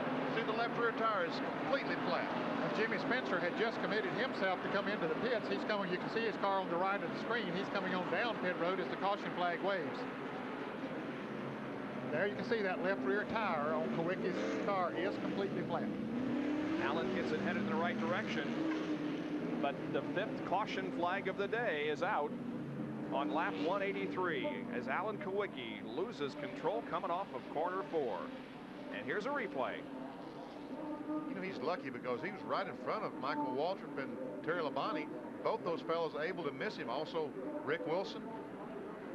And he was able to not hit the wall too hard on the inside. I think he'll be okay if he comes in and gets some tires on him. Here he is again, going around. And you can see he just backs it gently into the wall on the inside. Don't think that did too much damage. Let's go to Jerry Punch, who's in Earnhardt's pit. It'll be a 4-tire change for the leader, Dale Earnhardt. Kurt Shelburne and the crew come running around the car. David Smith, Will Lynn. Smith slides a jack beneath the car. Let's go up to Dick Bergen while Kyle Petty's going to get in a car. Dick? Yeah, everybody else is changing tires. Sterling Marlin just came out of the car, and he is some wobbly. He is not feeling well. Sterling Marlin ill. Kyle Petty in the car now, strapping in. And Jerry punches at Waltrip. Jerry. That's 5 tires on 5 Chevrolet. The crew now. Jeff Hammond, Sandy Jones, Eddie Dickerson drop the car. Down the way. The leader, 4 tires, back to turn 1. Gentlemen. So Darrell Waltrip moves back out. So does Terry Labonte. And the 7 car of Alan Kulwicki still has the flat tire. But it's the right rear. Yeah, the left rear was flat a while ago. Now the right rear is flat. Both of his rear tires are flat. Now this is going to be a real. Oh, see, they don't even know the right rear's flat yet. Well, he's going to find out in a minute. He was trying to get back out and not lose a lap in the pits, but he did go the lap in. He would have been much better off to have stayed in there. But like I say, they didn't know that. They knew that left rear tire was flat, but they didn't know the right rear was flat. Now he's going to have to encircle the entire track and come back in for a change on the right side. We'll be back with more from North Wilkesboro. Very near the halfway point of the Holly Farms 400 there, the top 5, Earnhardt, Bodine, Martin, Wallace, and Elliott. There are 11 cars on the lead lap, and if the race should end right now, Rusty Wallace would maintain his Winston Cup points lead. We have some good racing going on. This is somewhat back in the pack. That's Ernie Irvin in car number 2. Alan Kulwicki trying to move back up through the pack after his recent spin that caused our most recent caution period. That's Ken Schrader to the outside, and we move inside. Ricky Rudd's Quaker State Buick. He's racing Schrader for position for the 6th position. Ooh, 75. Morgan Shepherd, Dave Marks made a little bit of contact coming off the 4th corner. Terry Labonte, the red-white number 11, and the orange and white 17 of Darrell Waltrip. Most of these guys are racing for position. Morgan Shepherd is, Ken Schrader, Terry Labonte, Darrell Waltrip. Here's Labonte working inside of Ken Schrader off number 4. Schrader has really been backing up the last 5 or 6 laps. Yeah, Nor just not handling well at all. He was running 6th, and I believe he's now back as much as 9th or 10th. 11 cars on the lead lap now. There were 12, halfway point coming up, and of course Alan Kulwicki was the car that went off the lead lap when he spun and lost the lap in the pits. So now we settle in for the second half of the race as Dale Earnhardt, the leader, has been shown the crossed flags indicating halfway through. There is the leader, Earnhardt, coming down to complete lap 2:01. And Jeff Bodine, the yellow and white Levi Garrett Chevrolet, is running in second. We watch him from Harry Gant's bumper cam, and Phil Parsons and Brett Bodine are into the wall. That's up in turn 4, just as they start off in turn 4. Bodine's car still moving. Harry Gant's trying to get by Earnhardt. Can't make it. Will not be able to do it as Dale crosses a line under caution. And we have had now 7 caution periods. Phil Parsons brings out one on lap 202. Here's a replay of what happened. Well, they were both sort of spinning when they came into the picture there. They were already loose and spinning up into the outside wall. Didn't look like Brett Bodine hit the wall. But Phil Parsons has some damage to his Crown Skull Oldsmobile. That's water. That's the overflow on the radiator. That's where the tube goes back in the right rear quarter, and that's water running out of the Crown Skull Oldsmobile. So looks like he's had some. Boy, it's really coming out, isn't it? Yeah, this is going to take a while to clean up. They'll have to get the car off the racetrack, and of course have to get the moisture up from the racetrack before we go green again.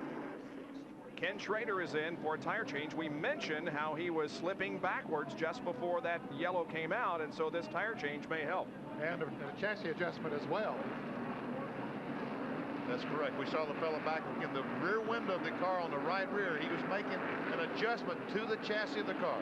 You know, we've talked so much about Charlotte and how Earnhardt and Wallace swapped the points lead, but we have failed, or at least not paid very much attention to the guy who won that race, and that is Ken Schrader. And he had a tremendous run. He really did. I was going to say something about that a moment ago when he and Ernie Irvin running side by side. So it is Earnhardt who is leading at the moment, just past the halfway point of the Holly Farms 400 here at North Wilkesboro. Back in a moment. What can happen in short track competition? That is Phil Parsons' car, and we move into the 1990s with that little rap song there. Well, and again, I think it fits the situation of the short tracks, because look at Phil's car as he crawls out of the automobile. But we've had lots of cars torn up like that today. Yes, sir, and every time you go to the short track with the competition that you have today, you're going to see a lot of that kind of thing going on. And we'll continue to bring you the action here on ESPN. There's a shot from our bumper cam, and here's Brett Bodine moving back out onto the racetrack. He's showing a considerable amount of damage.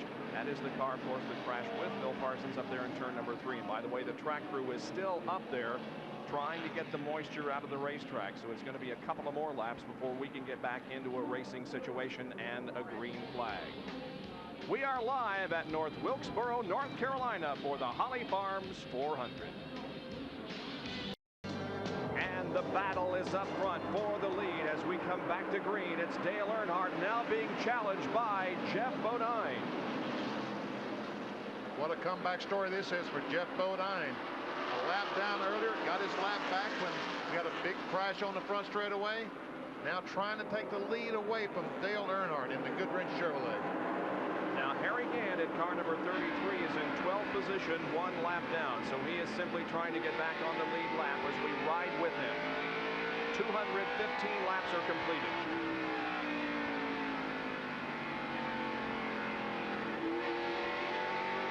Rusty Wallace is running 4th. Mark Martin is 3rd.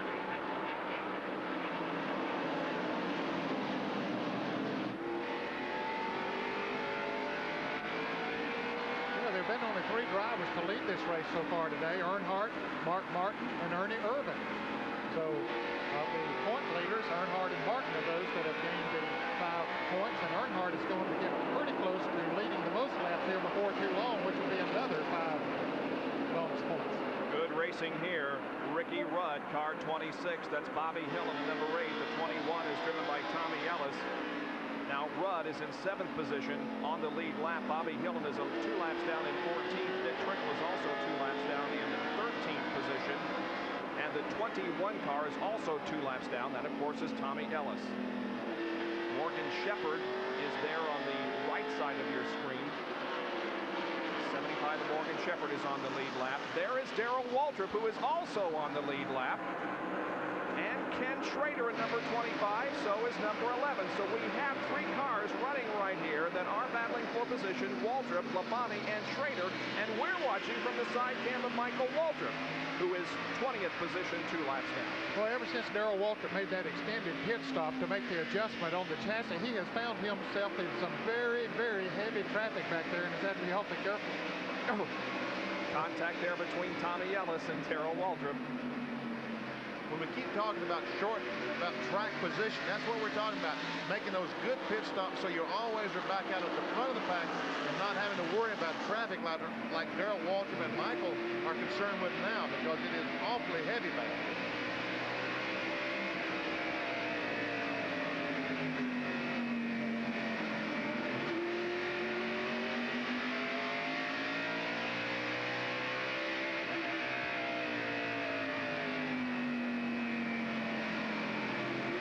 I think we got to admit that one of the first times we used this side cam was at Michigan, and quite frankly, it wasn't too exciting. But since we have gotten on the short tracks, this side cam can really show us some action. It really does. And we're able to see behind those cars and see the contact between those cars.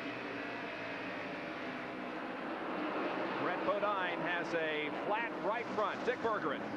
Well, Bob Jenkins, he's got a little more than a flat right front. He also hit the wall in the process, and whether that tire became flat after he hit the wall or before was hard to tell, but Heath Thumper, a good one going into the first corner. He's had a tough time today. The nose of the car is damaged, left side of the car is damaged. He's patiently sitting here waiting for the Budwork crew to get this car all squared away. Meanwhile, on the racetrack, it is Ernie Irvan trying to fend off Bill Elliott and Alan Kowicki. Now remember, Kowicki lost 2 laps a while ago when he spun here on the main straightaway. Yeah, he lost 1 lap while he was sitting on the racetrack and then lost another lap in the pits. But 2, 9, and 26 are still on the lead lap. And Ernie Irvan was able to pass Bill Elliott and pull 5 or 6 car lengths ahead of him. Super run today for Ernie Irvan. You mentioned a moment ago, today he's sponsored by Dinner Bell, which is normally the Winkle sponsorship. but because the Winkle team was not up in the points enough to be able to run this race, that's why Ernie Irvin put Dinner Bell on the side of the car with Kroger's blessing.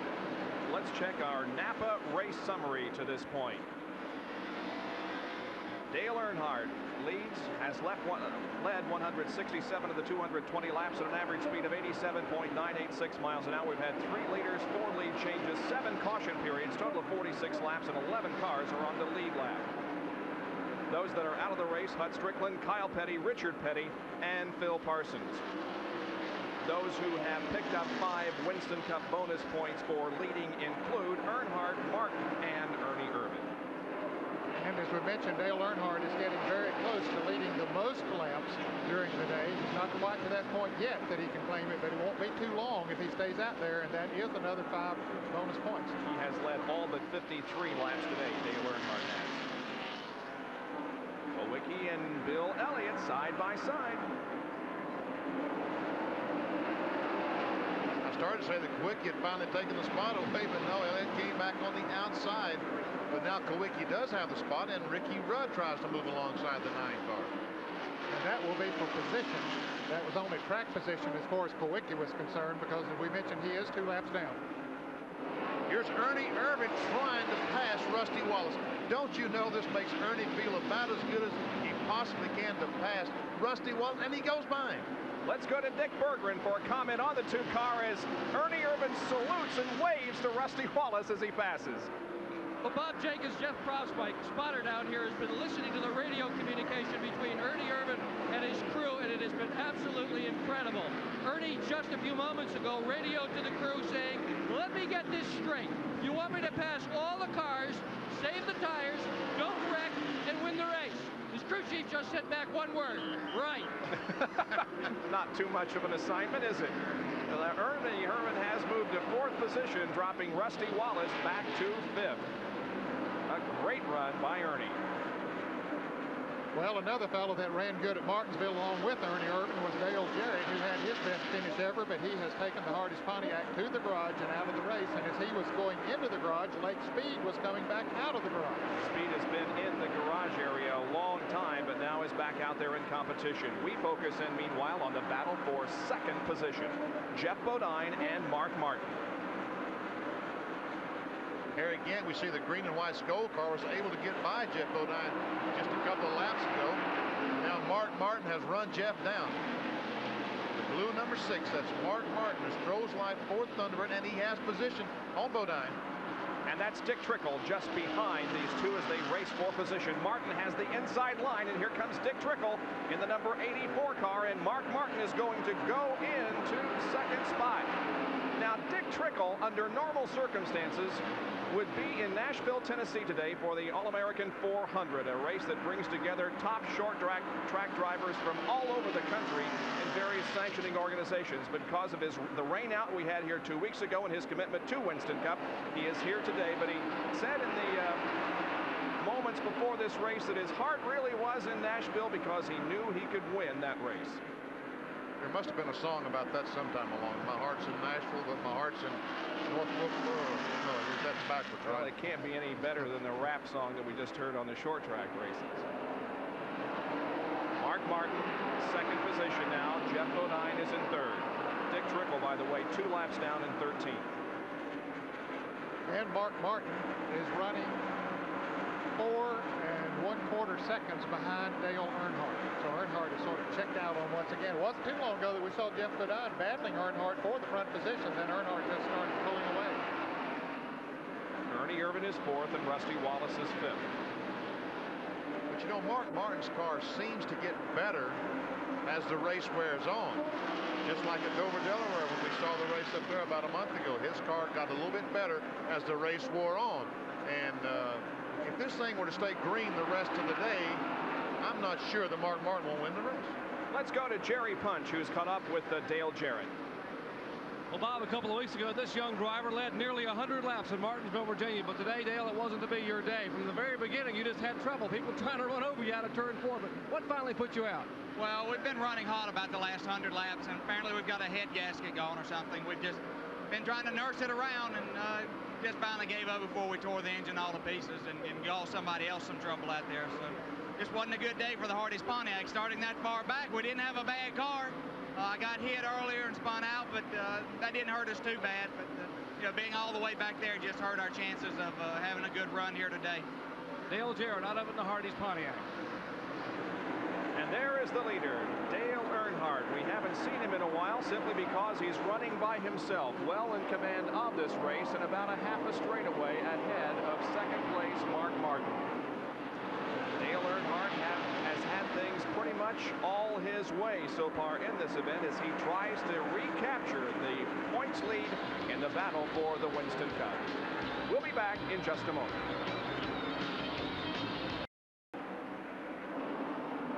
Action will be summarized on Speed Week this week, and Darrell Waltrip is having trouble on the track. He's dropped back numerous positions. Jerry Punch is there to report on the trouble. There's a discussion going on behind me between Sandy Jones, Jeff Hammond, and the crew. Apparently, Darrell Waltrip has lost the brakes on the car. He is trying to pump the pedal to get a little bit of brake, but he's having to slow down. They have been showing some smoke. Possibly they may have cut a brake line. They may have some brake fluid leaking from the car. NASCAR official is standing there talking to the people in the tower. They in turn are talking to Jeff Hammond and the Tide crew. A tough break for Darrell Waltrip and the Tide Chevrolet. Darrell had remained on the lead lap and remained in the top 10, but now this problem has put him back a few positions. Let's check the top 10 with 248 laps completed. It's Earnhardt leading with Mark Martin second, then Jeff Bodine, Ernie Irvin, and Rusty Wallace. 6 through 10, Ricky Rudd, Bill Elliott, Morgan Shepherd, Terry Labonte, and Ken Schrader. And the 11th car, the only other one on the lead lap, would be Darrell Waltrip. Now, if the race were to end right now, Rusty Wallace would maintain his Winston Cup points lead over Dale Earnhardt by just 5, and Mark Martin would be 137 behind. And, you know, Darrell Waltrip going into this race still had a mathematical shot at the Winston Cup Championship, and the problems that he's having right now is just going to put him further behind, and, you know, with only 3 races remaining, he might not have a shot after today. Well, after today, we go next Sunday to Rockingham. There's second place Mark Martin. And he, you know, Mark Martin drives really strange because he's backing off, going in the corners a little earlier than some of the other cars. But once he gets in the corner, he's able to nail that throttle and drive off. And it appears to me like that Mark Martin has just radically changed his style because of the radial tires. What we have right now on bias ply tires slips and slides just like I like it. You know, the back slides a little bit more than the front does, and we can run as hard as we want to run, and we don't have to worry about losing it. We just slip and slide. When we put the radials on and try to do that, I crash. It's that simple. It's that simple. Well, he hasn't, he's got a little bit sideways there, but he hasn't crashed today. As I mentioned, 2 weeks ago in practice on Friday, he spun out 3 times trying to qualify. Now the number 5 car driven by Jeff Bodine. That's your 3rd place machine at the moment. Bodine a lap down earlier in the contest, got it back in a caution period and finds himself 3rd. Dick Berggren is with Waddell Wilson. Well, you have to be pleased with your run this afternoon, but can you run down those guys ahead of you, Waddell? Well, right now, Jeff says the car is loose again, but that's Wilkesboro. You know, normally here in the middle of the race, the cars get very loose, but we thought we had it cured today, but it's loose again. But hopefully we can get a caution and get it fixed. He runs real well here today. He's got a good shot at it. Indeed, he does. Any one of these guys that are on the lead lap has a chance at the victory. We still have quite a distance to go in this race, well over 100 laps, as we watch Dick Trickle now put some pressure on Jeff Bodine. Trickle is a couple of laps down in that Miller Highline viewing. Well, Bob, now we only have 9 cars on the lead lap. Dale Earnhardt just lapped Ken Schrader, who's running in the 10th position. Terry Labonte is the next car, but he's pretty far. He's a full straightaway ahead of Earnhardt, so he's in no danger of going a lap down. But Rusty Wallace is in danger of losing 5th place. So that means if the race were to end right now, they would be tied for the point lead. That's right.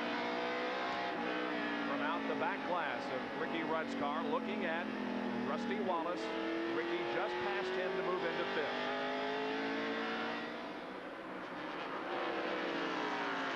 Wallace's car not working the way that we normally see that Kodiak Pontiac work on a short track.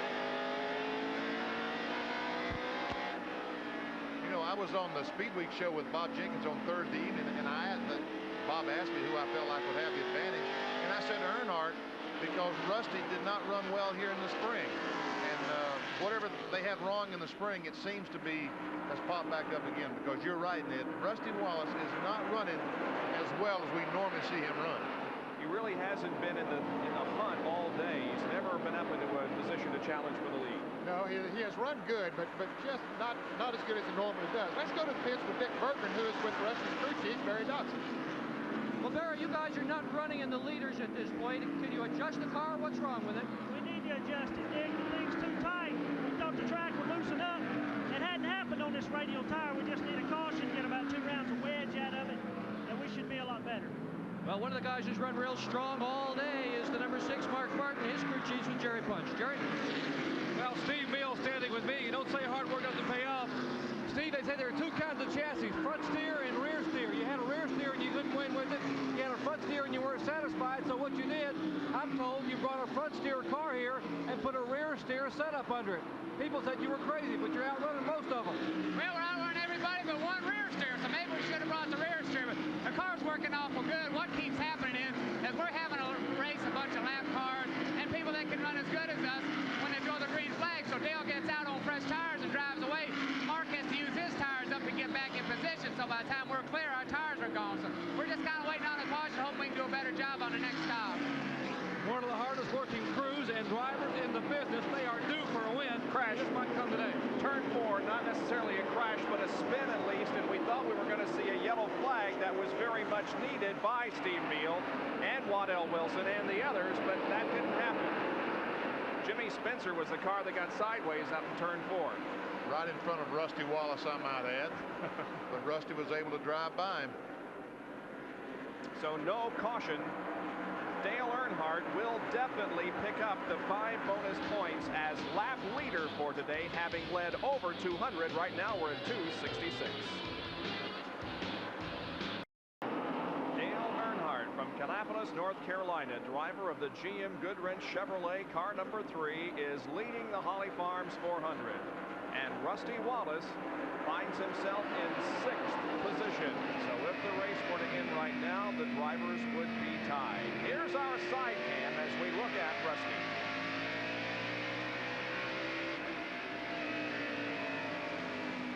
And look at this battle. Ernie Irvin going on the inside of Jeff Bodine and taking over the 4th position. So Ernie Irvin continues to march back towards the front.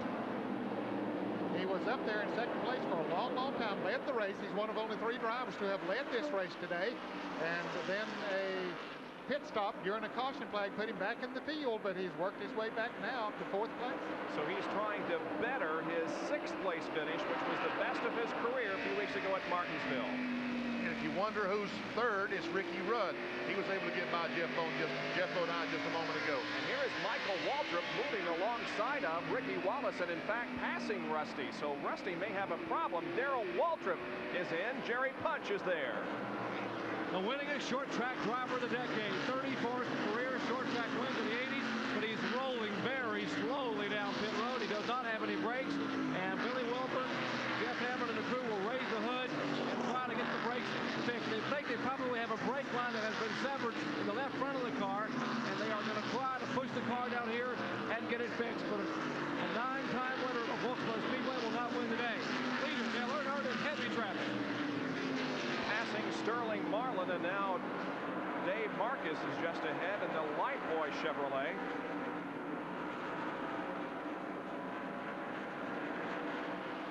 Earnhardt continues to pull away from the car number 6 of Mark Martin. He's built up to about a 6-point lead now, but the only car on the racetrack that is running as fast as Dale Earnhardt is Harry Gant.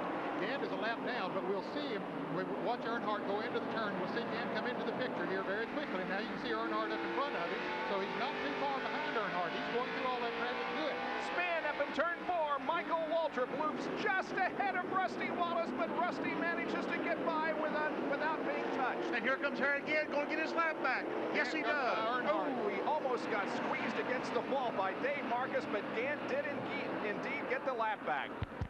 He will be a fellow to be reckoned with, gentlemen, in the last half of this race. Wow, all kinds of action there. Rusty Wallace just missed getting hit or hitting Michael Waltrip, and then Gant getting the lap back, but nearly getting squeezed against the wall by Dave Marcus. And there is Michael Waltrip, who caused this yellow by spinning in turn 4. And he was directly in front of Rusty Wallace. Boy, was he. Directly. Yeah, Rusty's got to feel that he's living a charmed life. Oh, Michael is having a few words to say to Rusty Wallace. There might have been a little bit of contact between the two boys. The lap before, there had been some. I looked at it out on the racetrack, and there had been a little contact between them, and maybe there was a little bit more that time around. The leader in the pits, Dale Earnhardt. Jerry Punch right there to call it. Earnhardt's Goodrich Chevrolet crew working on the car. It'll be a 4-tire change as per usual. Lots of scrapes and scratches on the left side of the Goodrich Chevrolet, indicating a lot of battle scars. Let's go up to Mark Martin's pit and Dick Berggren. They're also going to do a 4-tire change up here. Rusty Wallace team as well doing a 4-tire change. Wallace changing the wedge on their car. The crew from Mark Martin almost done with their tire change. Here he goes. Great stop for Mark Martin. He's out. But Dale Earnhardt was out first. Here comes everybody else. There goes Rusty, Derek Cope. But Jeff coming out a little bit late. Ernie Irvin was also late getting out. Comes Ken Schrader. And now, there's Harry Gant. Yep, so he will be back near the end. In fact, he probably will be at the end of the lead lap. He will be probably the 10th car on the lead lap. Let's take a look at the replay of Michael Waltrip's spin. Here he is just behind Jeff Bodine. And ahead, remember, of Rusty Wallace. Moving into turn 3, the spin will occur in turn 4. It's coming up here shortly.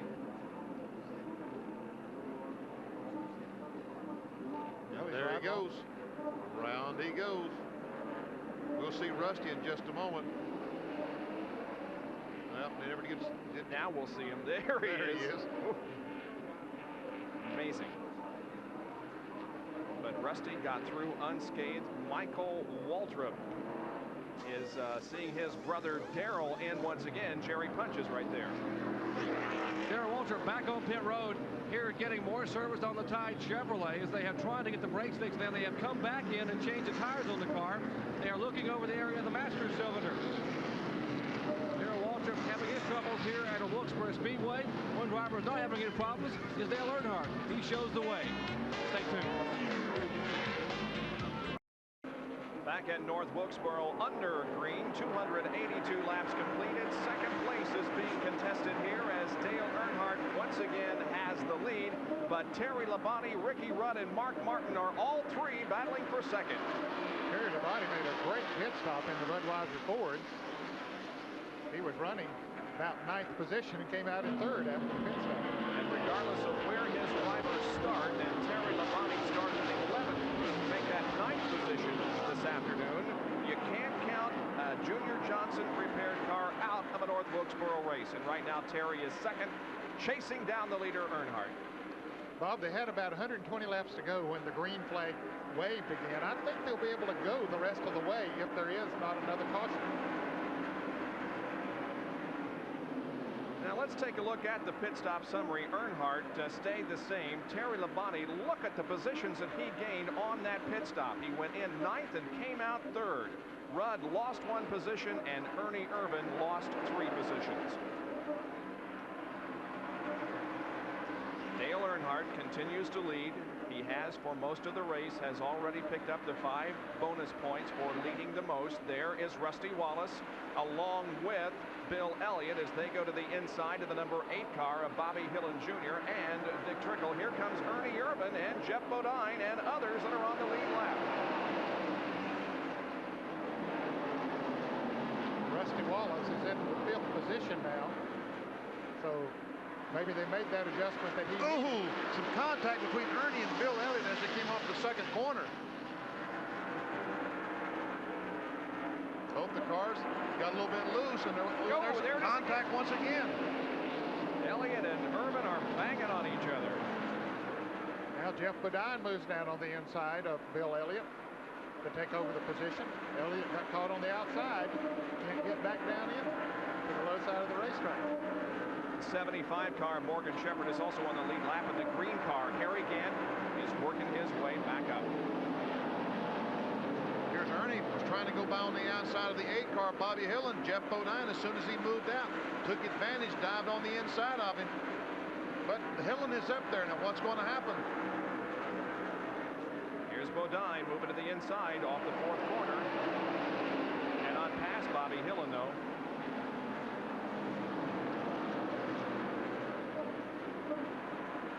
Bodine is now in 6th. Ernie Irvin is in 7th. 8th is Elliott. 9th, Morgan Shepherd, and 10th is Harry Gant. And Terry Labonte, meanwhile, is really closing in now on Dale Earnhardt. He's knocking down that advantage. You know, before that caution came out, we mentioned that he was in 9th position. He was about 3/4 of a lap behind Earnhardt and was losing ground every lap. Now, after that great pit stop, coming out in 3rd place, he has moved right up on the back bumper of Dale Earnhardt. And let's hear from the man himself, Junior Johnson. He's with Dick Bergman. Well, here's the master of North Wilkesboro. Junior, can you pull it off? What can you do to win this? Well, I think we're in real good shape. We did all the tire testing here for the radial tire just about 3 or 4 years ago, and we've had a lot of experience here with the radial tire, but Earnhardt's going to be tough. I think we can stay with him, but I don't know if we can beat him. Well, we'll find out in about 115 laps. Well, we'll know then. Well, as you guys have said many times, catching is one thing, passing is another. And there are Terry Labonte's last 3 finishes. You can see his best is an 11th. Junior Johnson, by the way, 18 wins here at North Wilkesboro. Terry Labonte, his driver, is in 2nd, and he is that close from the leader, Dale Earnhardt. We're glad you could join us on this Sunday afternoon from Winston Cup Racing from North Wilkesboro. 100 laps to go here at North Wilkesboro. Here is the story. Dale Earnhardt is the leader of the race with Terry Labonte closing in. Rusty Wallace is running 6th. If the race were to end right now, there will be a tie for the Winston Cup points lead. Labonte has really come on strong in the last few laps and finds himself now just a few car lengths back of Earnhardt. 3rd is Mark Martin. 4th, Ricky Rudd. 5th is Jeff Bodine. 6th is Rusty Wallace. 7th, Elliott. 8th is Harry Gant. 9th is Morgan Shepherd, and 10th is Ernie Irvin, and those are the cars that are on the lead lap.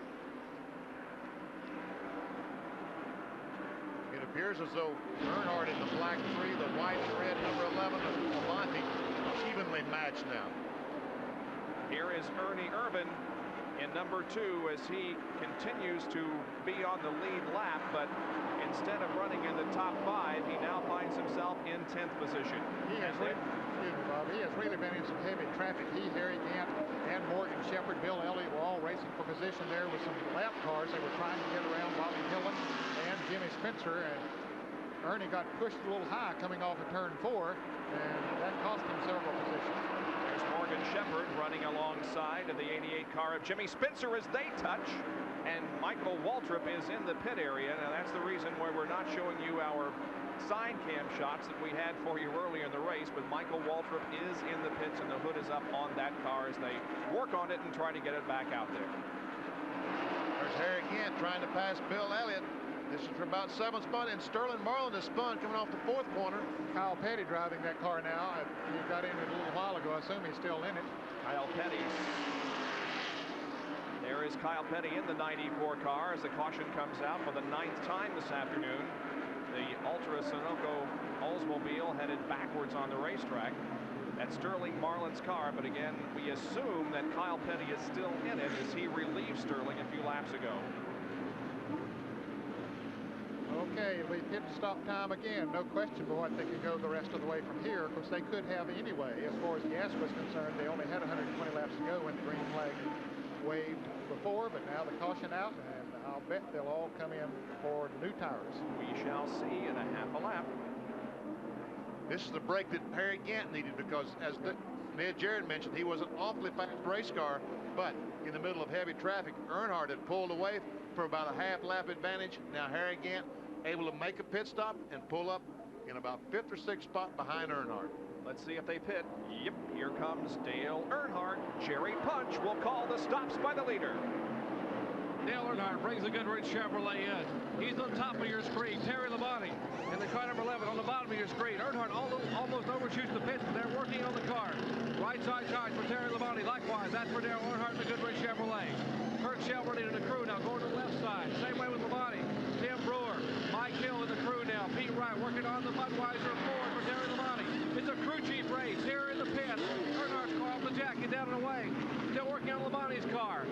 Here comes Terry Labonte down pit road. Earnhardt by virtue of an outstanding four-tire stop. Well, Jerry, evidently Mark Martin only took on 2 tires because he beat them all out. So Mark Martin should be the leader of this race once we restart it because he got out ahead of both of them. I think he only took on right side tires.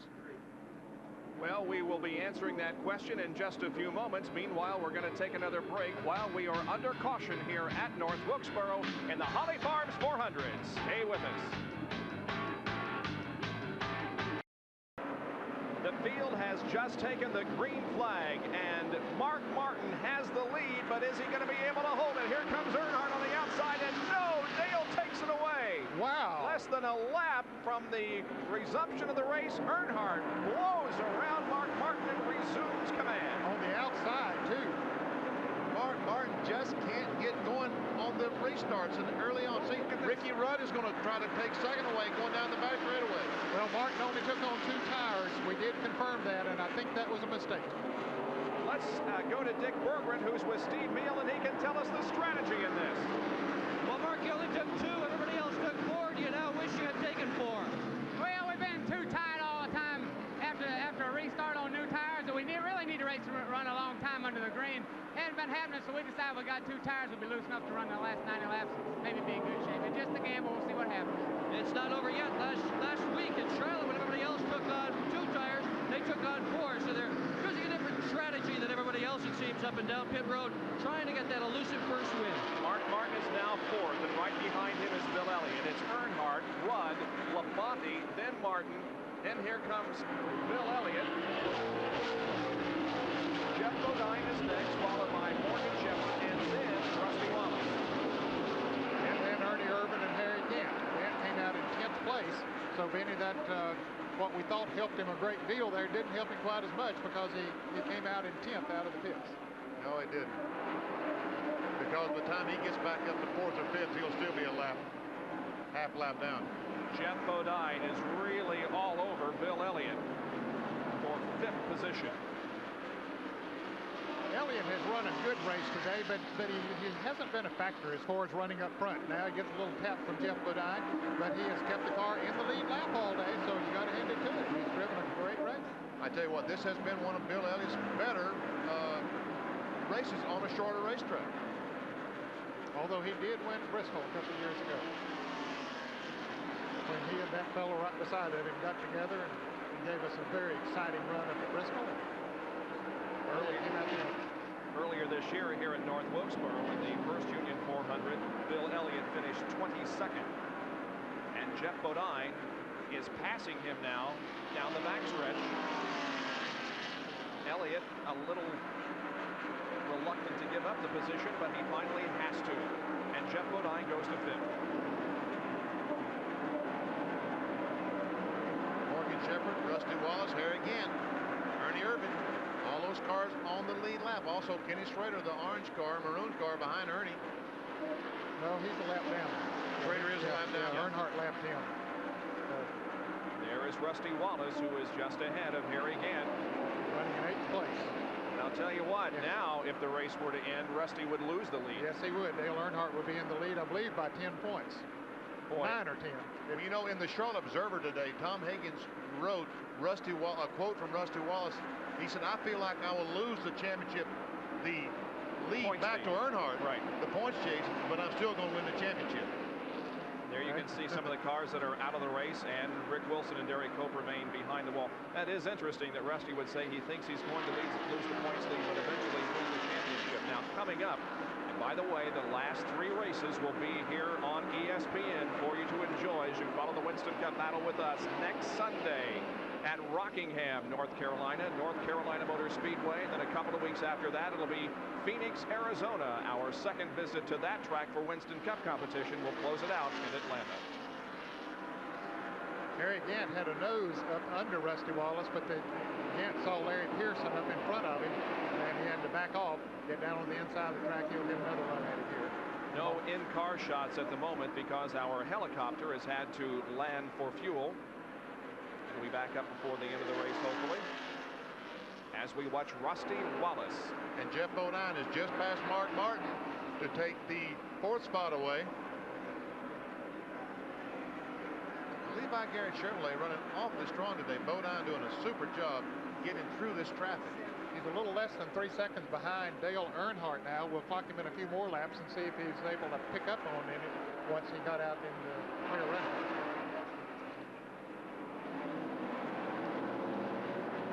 So it's Earnhardt, Rudd, Labonte, then Jeff Bodine and Mark Martin, followed by Elliott, then Shepard, Gant, Rusty Wallace, and Ernie Irvin. So Harry has picked up 8th spot.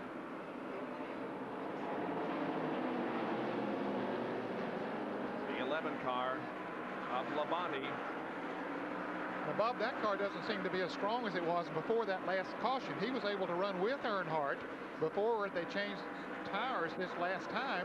Now Ricky Rudd is the man up there in 2nd place and keeping Earnhardt in tow, although he's not threatening to take over the lead right now, but the 11 car just isn't running quite as strong as it did.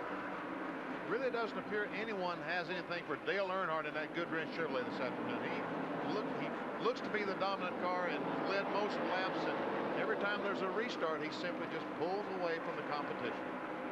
We've given you those drivers that are in the top 10. 11th a lap down is Schrader. 12th 2 laps down is Alan Kulwicki. 13th also 2 laps down is Dick Trickle. 14th position is Dave Marcus. 15th 3 laps down is the number 8 car driven by Bobby Hillen. Then in 16th position it's the 21 driven by Tommy Ellis.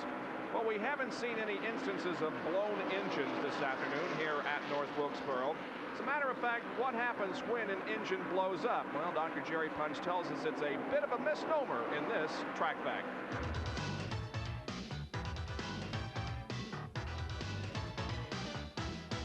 Trackbacks are brought to you by the Robert Bosch Corporation, makers of Bosch Platinum, the ultimate spark plug. You've all heard us talking about someone blowing up a motor during a race and the big plume of smoke will come out and the safety trucks are on the track for a few laps. Well, they really don't blow up a motor, they actually blow down. Let me show you what I mean. Take a look here in the side of this oil pan. For this unfortunate driver, a large hole here, race fans, that actually shouldn't be here. It's where part of the crank and some of the rods came through the side of the oil pan, and quarts of oil were dumped on the racetrack. A tough break for this driver, a tough break for any driver in a tight point battle, be it Busch Grand National or Winston Cup. A blown motor.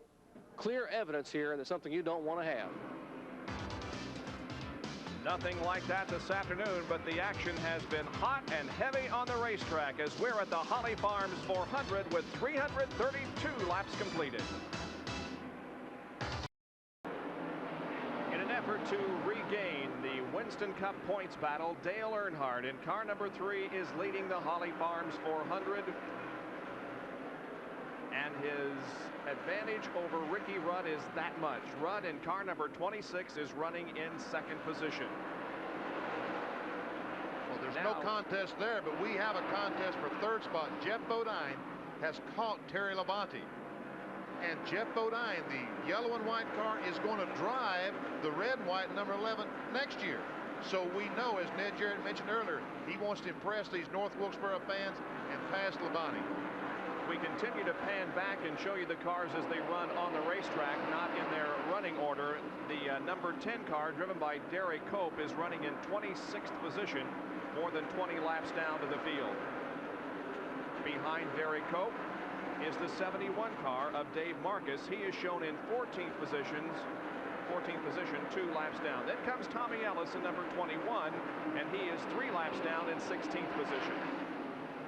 And the car number 6 of Mark Martin, he, of course, is running in the 5th position. There's 28, Davey Allison. He's been in the pits all day. He's down in 22nd spot. 83 leg speed. He's had problems all day. He's now 24th currently, in 24th position. He was in the pits a long time, as a matter of fact, in the garage area. There's Harry Gant, who's in the top 10 in the Skull Bandit. Yeah, he just passed Bill Elliott a little bit ago for the 7th position, I think it was. 9 car of Bill Elliott, also on the lead lap. He's running in 7th place. So Gant would be running in the 6th position now. Rusty Wallace, our 8th place car, the Kodiak Pontiac. And behind him, Alan Kowicki, who had lost 2 laps, 2 flat tires. There goes Alan down in turn 1, the Xerox Ford. And then we see Morgan Shepherd right behind him, 74 and 84 and 75 running side by side. Morgan is still in the lead lap, but he has dropped back the last few laps. In fact, he has dropped back to 9th position as Dick Trickle moves around him, and the car number 84 of Dick Trickle is 13th, 2 laps down. Ernie Irvin is still on the lead lap. The 10th and final car on the lead lap in number 2. The number 30 car is Michael Waltrip. He's been up and down all day and currently 21st. 57 car, Hud Strickland. We saw him make some collision with a wall earlier on.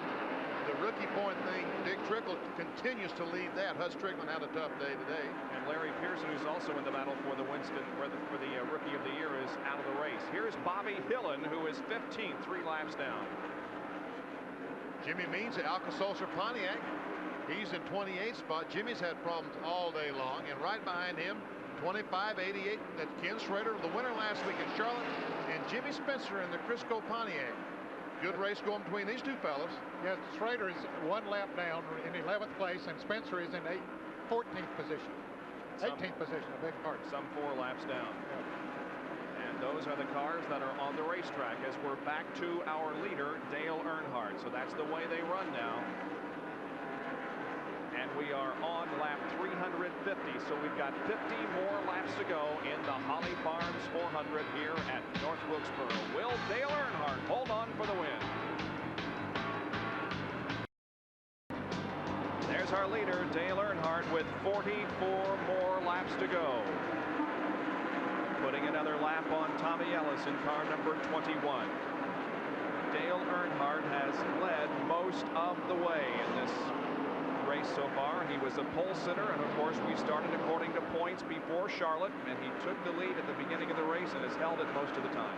You know, they're talking about race car drivers hearing noises in their cars, as well as that car has run today, and as early as he went out of the race last week at Charlotte, you suppose that Earnhardt is concerned about what could go wrong with this car today. Is it going to happen? Am I going to be able to stay out here? You know, those things has to be going through his mind. You would think so, especially after what happened last week in a mechanical problem that just eliminated him from the race completely at the end of only 13 laps. Ooh, look at him battle the wheel coming off the corner. Here's Rusty Wallace, number 27, and Bill Elliott in number 9. Now, I mentioned a few minutes ago that Larry Pierce was out of the race. He is, and he's back out on the racetrack. You can see him there as Rusty Wallace and Bill Elliott pass by. In fact, Bob, of the 30 cars that started this race, 27 of them are back out on the racetrack. We have shown graphics of some cars out of the race. The only 3 cars that are in the garage area right now are the 2 Pettys, Kyle and Richard Petty, and Dale Jarrett. Rusty Wallace trying to hold his position. He just passed Bill Elliott to move up into 7th.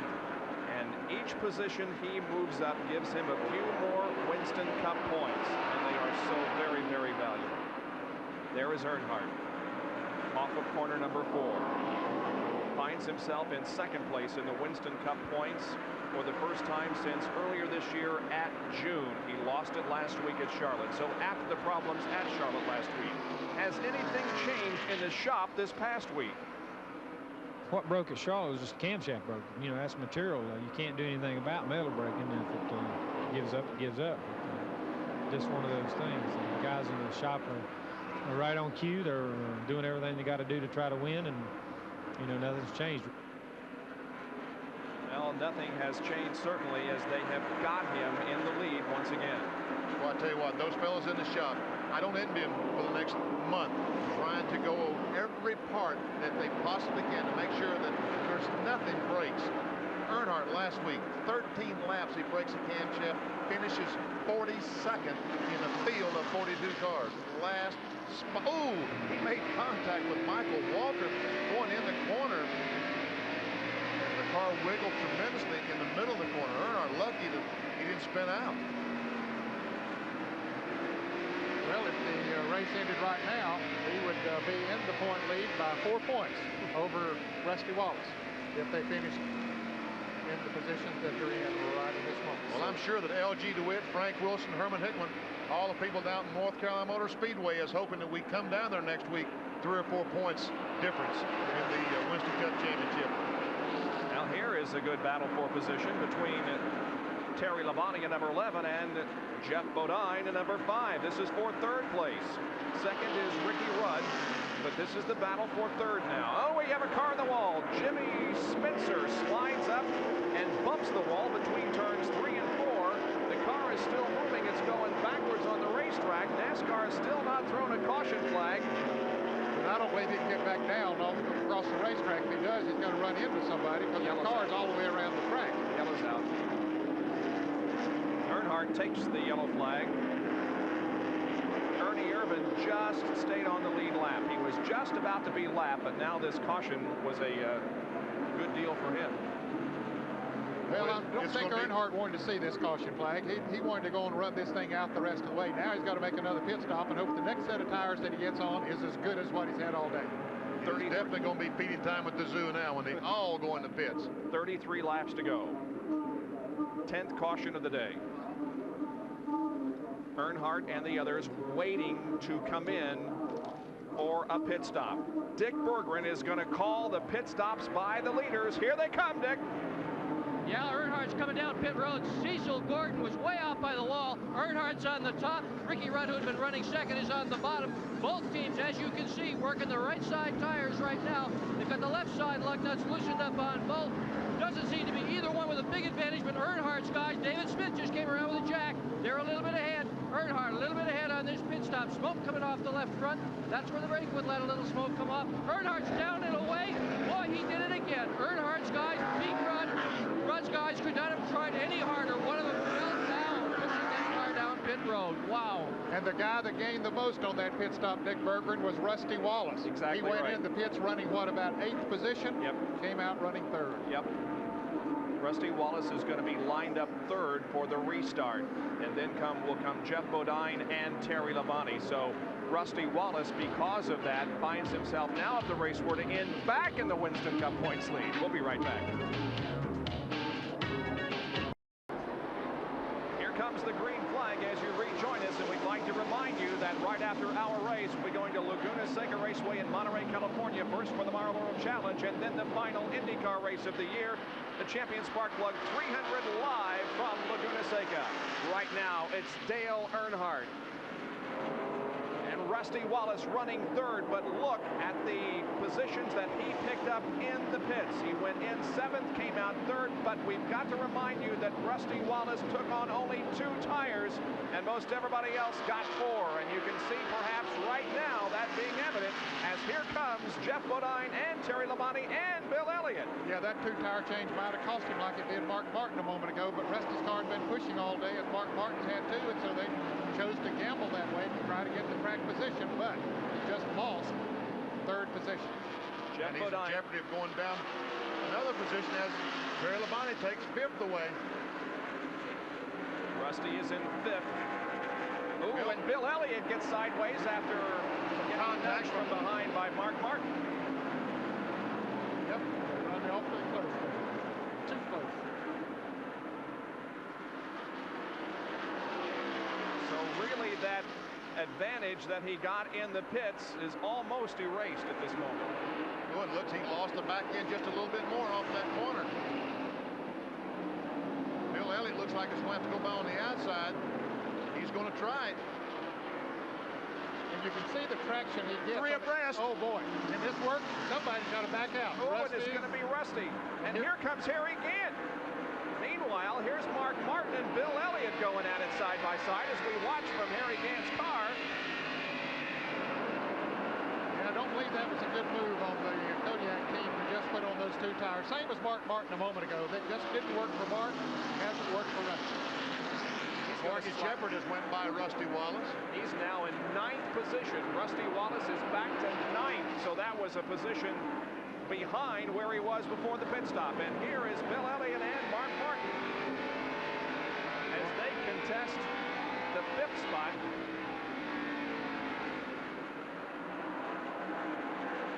Elliott has 5th at the moment, but there's Mark Martin on the low side. And Harry Gant just sitting there waiting for a place to open up that he can put that Stoll Oldsmobile in. All 4 of these cars that are running side by side and nose to tail are battling for position. All are on the lead lap. Elliott, Martin, Gant, and Morgan Shepherd. And there is Shepherd's car from Gant's bumper cam. Back to the leaders. Meanwhile, it is Earnhardt who now is beginning to get some green in his rearview mirror as here comes Ricky Rudd. Remember last year here at this race, Rudd with an outstanding performance. That was our Pure Later replay, and it looks almost identical to last year's race.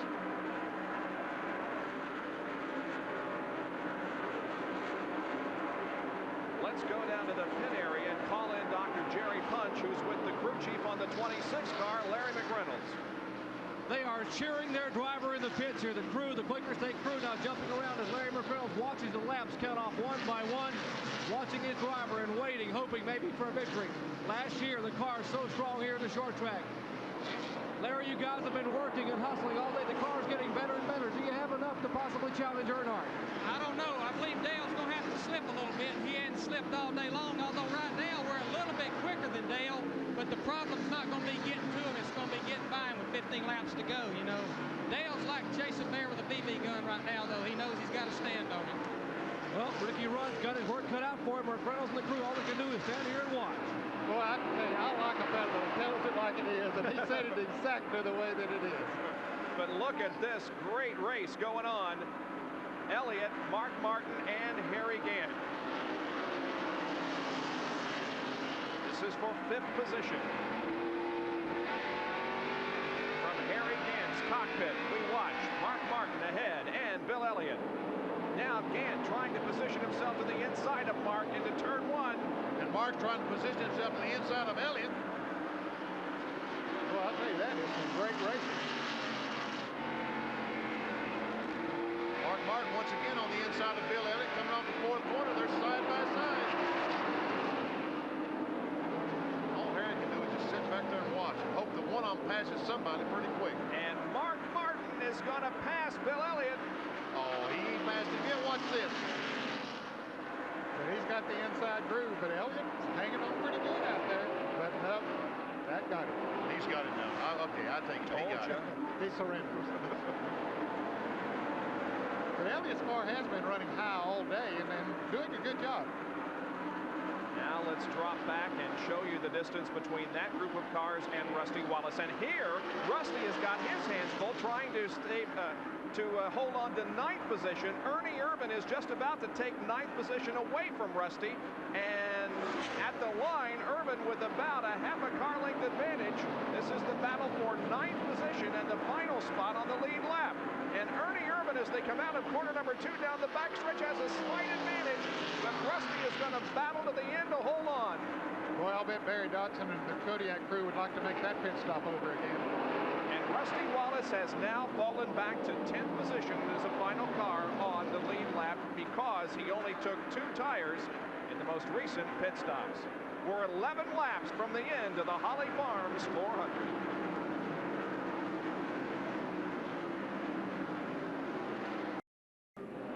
6 laps from the end of the race, and we are under caution at North Wilkesboro, and it's a good thing because Dale Earnhardt had slipped a little and Ricky Rudd was just about to catch him. However, the yellow is out because of a spin in turn number 2 involving Bobby Hillen and Ken Schrader. And Rusty Wallace will dive in the pits and take on 4 tires, and that might be an advantage for him because none of the other cars is going to pit. Probably not. They can't afford to take a chance. And Rusty didn't. Well, no, but the pit might not have been open, Benny. At that time, he might need to go back around the next time before he can come into the pit. Okay, that's a good point because there they are with the pit board. Harold Elliott, the engine builder, chief engine builder on the car with a pit board. While while we were away for commercial, Dale Earnhardt got out of shape coming out of turn number 4 and slipped a little, and boy, Ricky Rudd pulled right up on his back bumper. And had that caution not come out, we would have had a real battle up front, and we still may have it. And look, Ricky Rudd's crew is out waiting for him, or is that a decoy? Decoy. It isn't a decoy. Now, we'll see. They're all out there. You know, they want those other crew members to see him, but no, they didn't come in to see it. And Rusty isn't either. Well, Rusty didn't come in, and that does surprise me, that he didn't come in, although they don't have but a few more laps to go. But he had absolutely nothing to lose but a set of tires because he was already running in 10th place. Exactly. And no other car on the lead lap. So that's a little surprising that he would not have come in and took on some tires. We're going to get the green flag on lap 397. We'll have 3 more racing laps to go. And it appears as if it's going to be a battle among Dale Earnhardt, Ricky Rudd, Jeff Bodine, Terry Labonte, Mark Martin, and who else? Yeah, who else? I'll tell you, now let's watch Earnhardt on this restart. He has some kind of a transmission in that thing because he really gets a jump when he takes off. Look at it. Here it is. Green flag is out. 3 more laps to go. But Ricky Rudd was ready for it. Yeah, he was. He is right with him. Ricky Rudd in the Quaker State Buick. We ride with him. Spin in turn 1. Bobby Hillin against the wall again. We'll see if the yellow comes out. Yeah, I don't believe he's going to get off of that wall. But let's see. No, they're leaving him out. Yep. He did get off the wall. He did get off the wall. No yellow. 2 laps to go. White flag will come out next time around. Here comes Ricky Rudd moving to the inside of Dale Earnhardt. He's not going to be able to pass him at the moment. Let's see what happens on the final lap of the race. Here comes the field down for the white flag. 1 more to go. Rudd is inside of Dale Earnhardt as they go into turn number 1, and both of them spin. And Jeff Bodine takes the lead. Earnhardt spins along with Ricky Rudd. Here comes Jeff Bodine, who'll come down and win the Holly Farms 400. Bodine wins as both Earnhardt and Ricky Rudd spin on the last lap.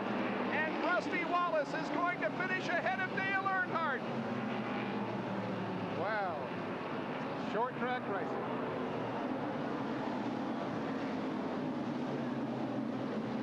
Well, maybe Rusty Wallace and them knew what they were doing by not coming into the pits.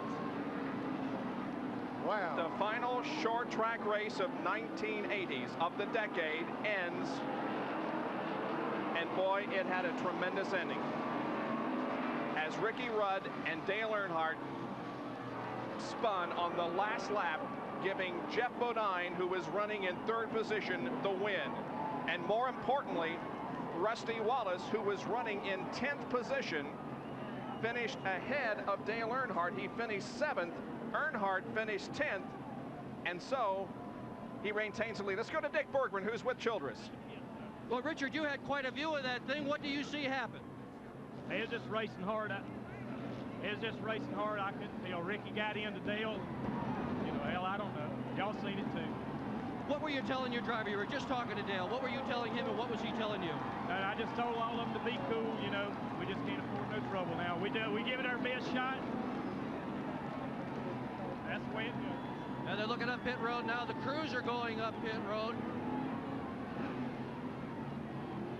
Everybody's headed up pit road right now. Both the Childress crew is on its way up pit road, and also the Quaker State crew on the way up pit road. And while all this is happening, Jeff Bodine has pulled into victory lane and wins the Holly Farms 400. We'll be right back.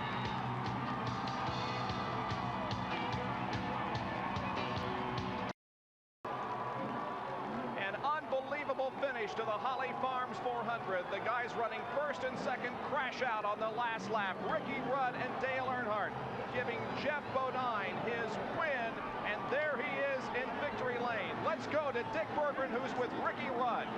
Ricky, what happened up there?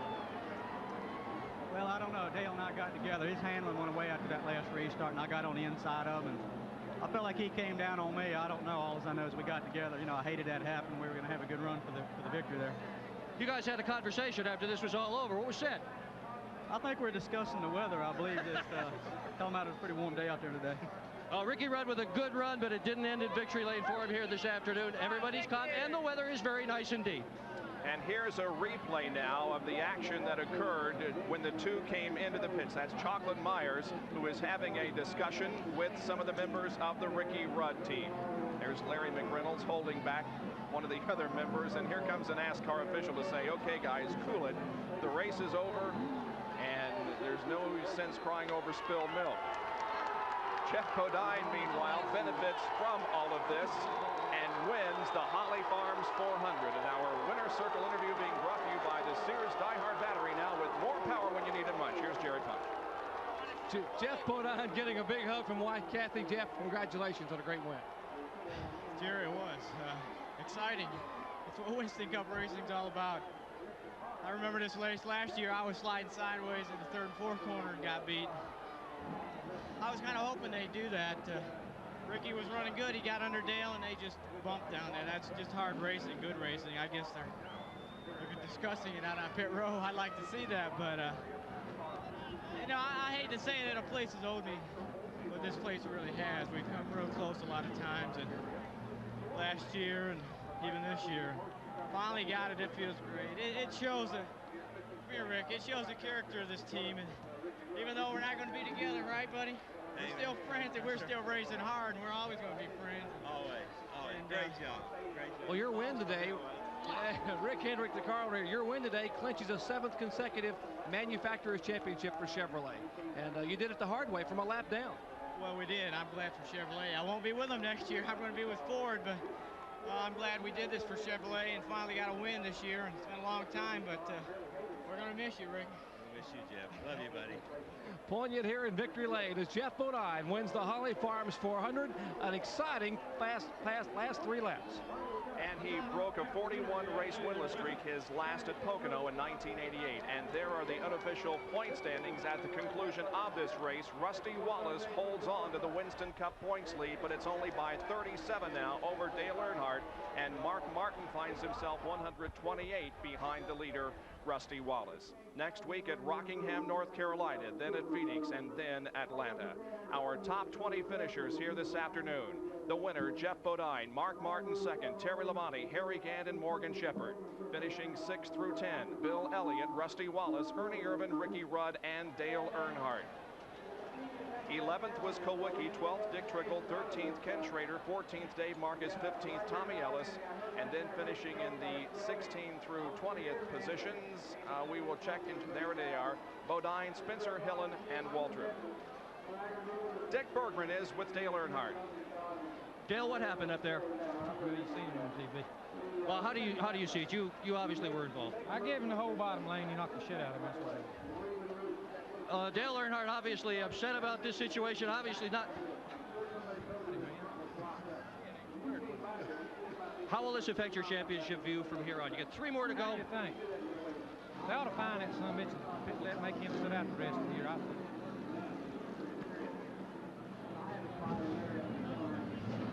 And so on live television, we have candid comments from Dale Earnhardt involved in this incident with Ricky Rudd on the last lap of the Holly Farms 400. Earnhardt was leading the race, got taken out. He finished 10th. Rusty Wallace went on to maintain the Winston Cup points lead, and well, Jeff Bodine, who was running 3rd, came out as the winner of the race. Well, last year, as he said, he got in a similar situation, and he finished 3rd. This year, he finished 1st. I'm telling you what, it was an unbelievable finish. But as someone said, Jeff Bodine said, that's what Winston Cup racing is all about.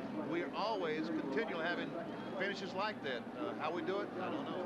And we've got 3 more races to go, and I think you can pretty much bet that it's going to be that kind of finish to the 1989 Winston Cup season. Next week, as we said, in Rockingham, and then in Phoenix and at Atlanta for the final race of the year. Well, my thanks to Dick Berggren and Jerry Punch and Benny Parsons and Ned Jarrett for helping us cover this race here this afternoon. Let's go to Laguna Seca now and Paul Page.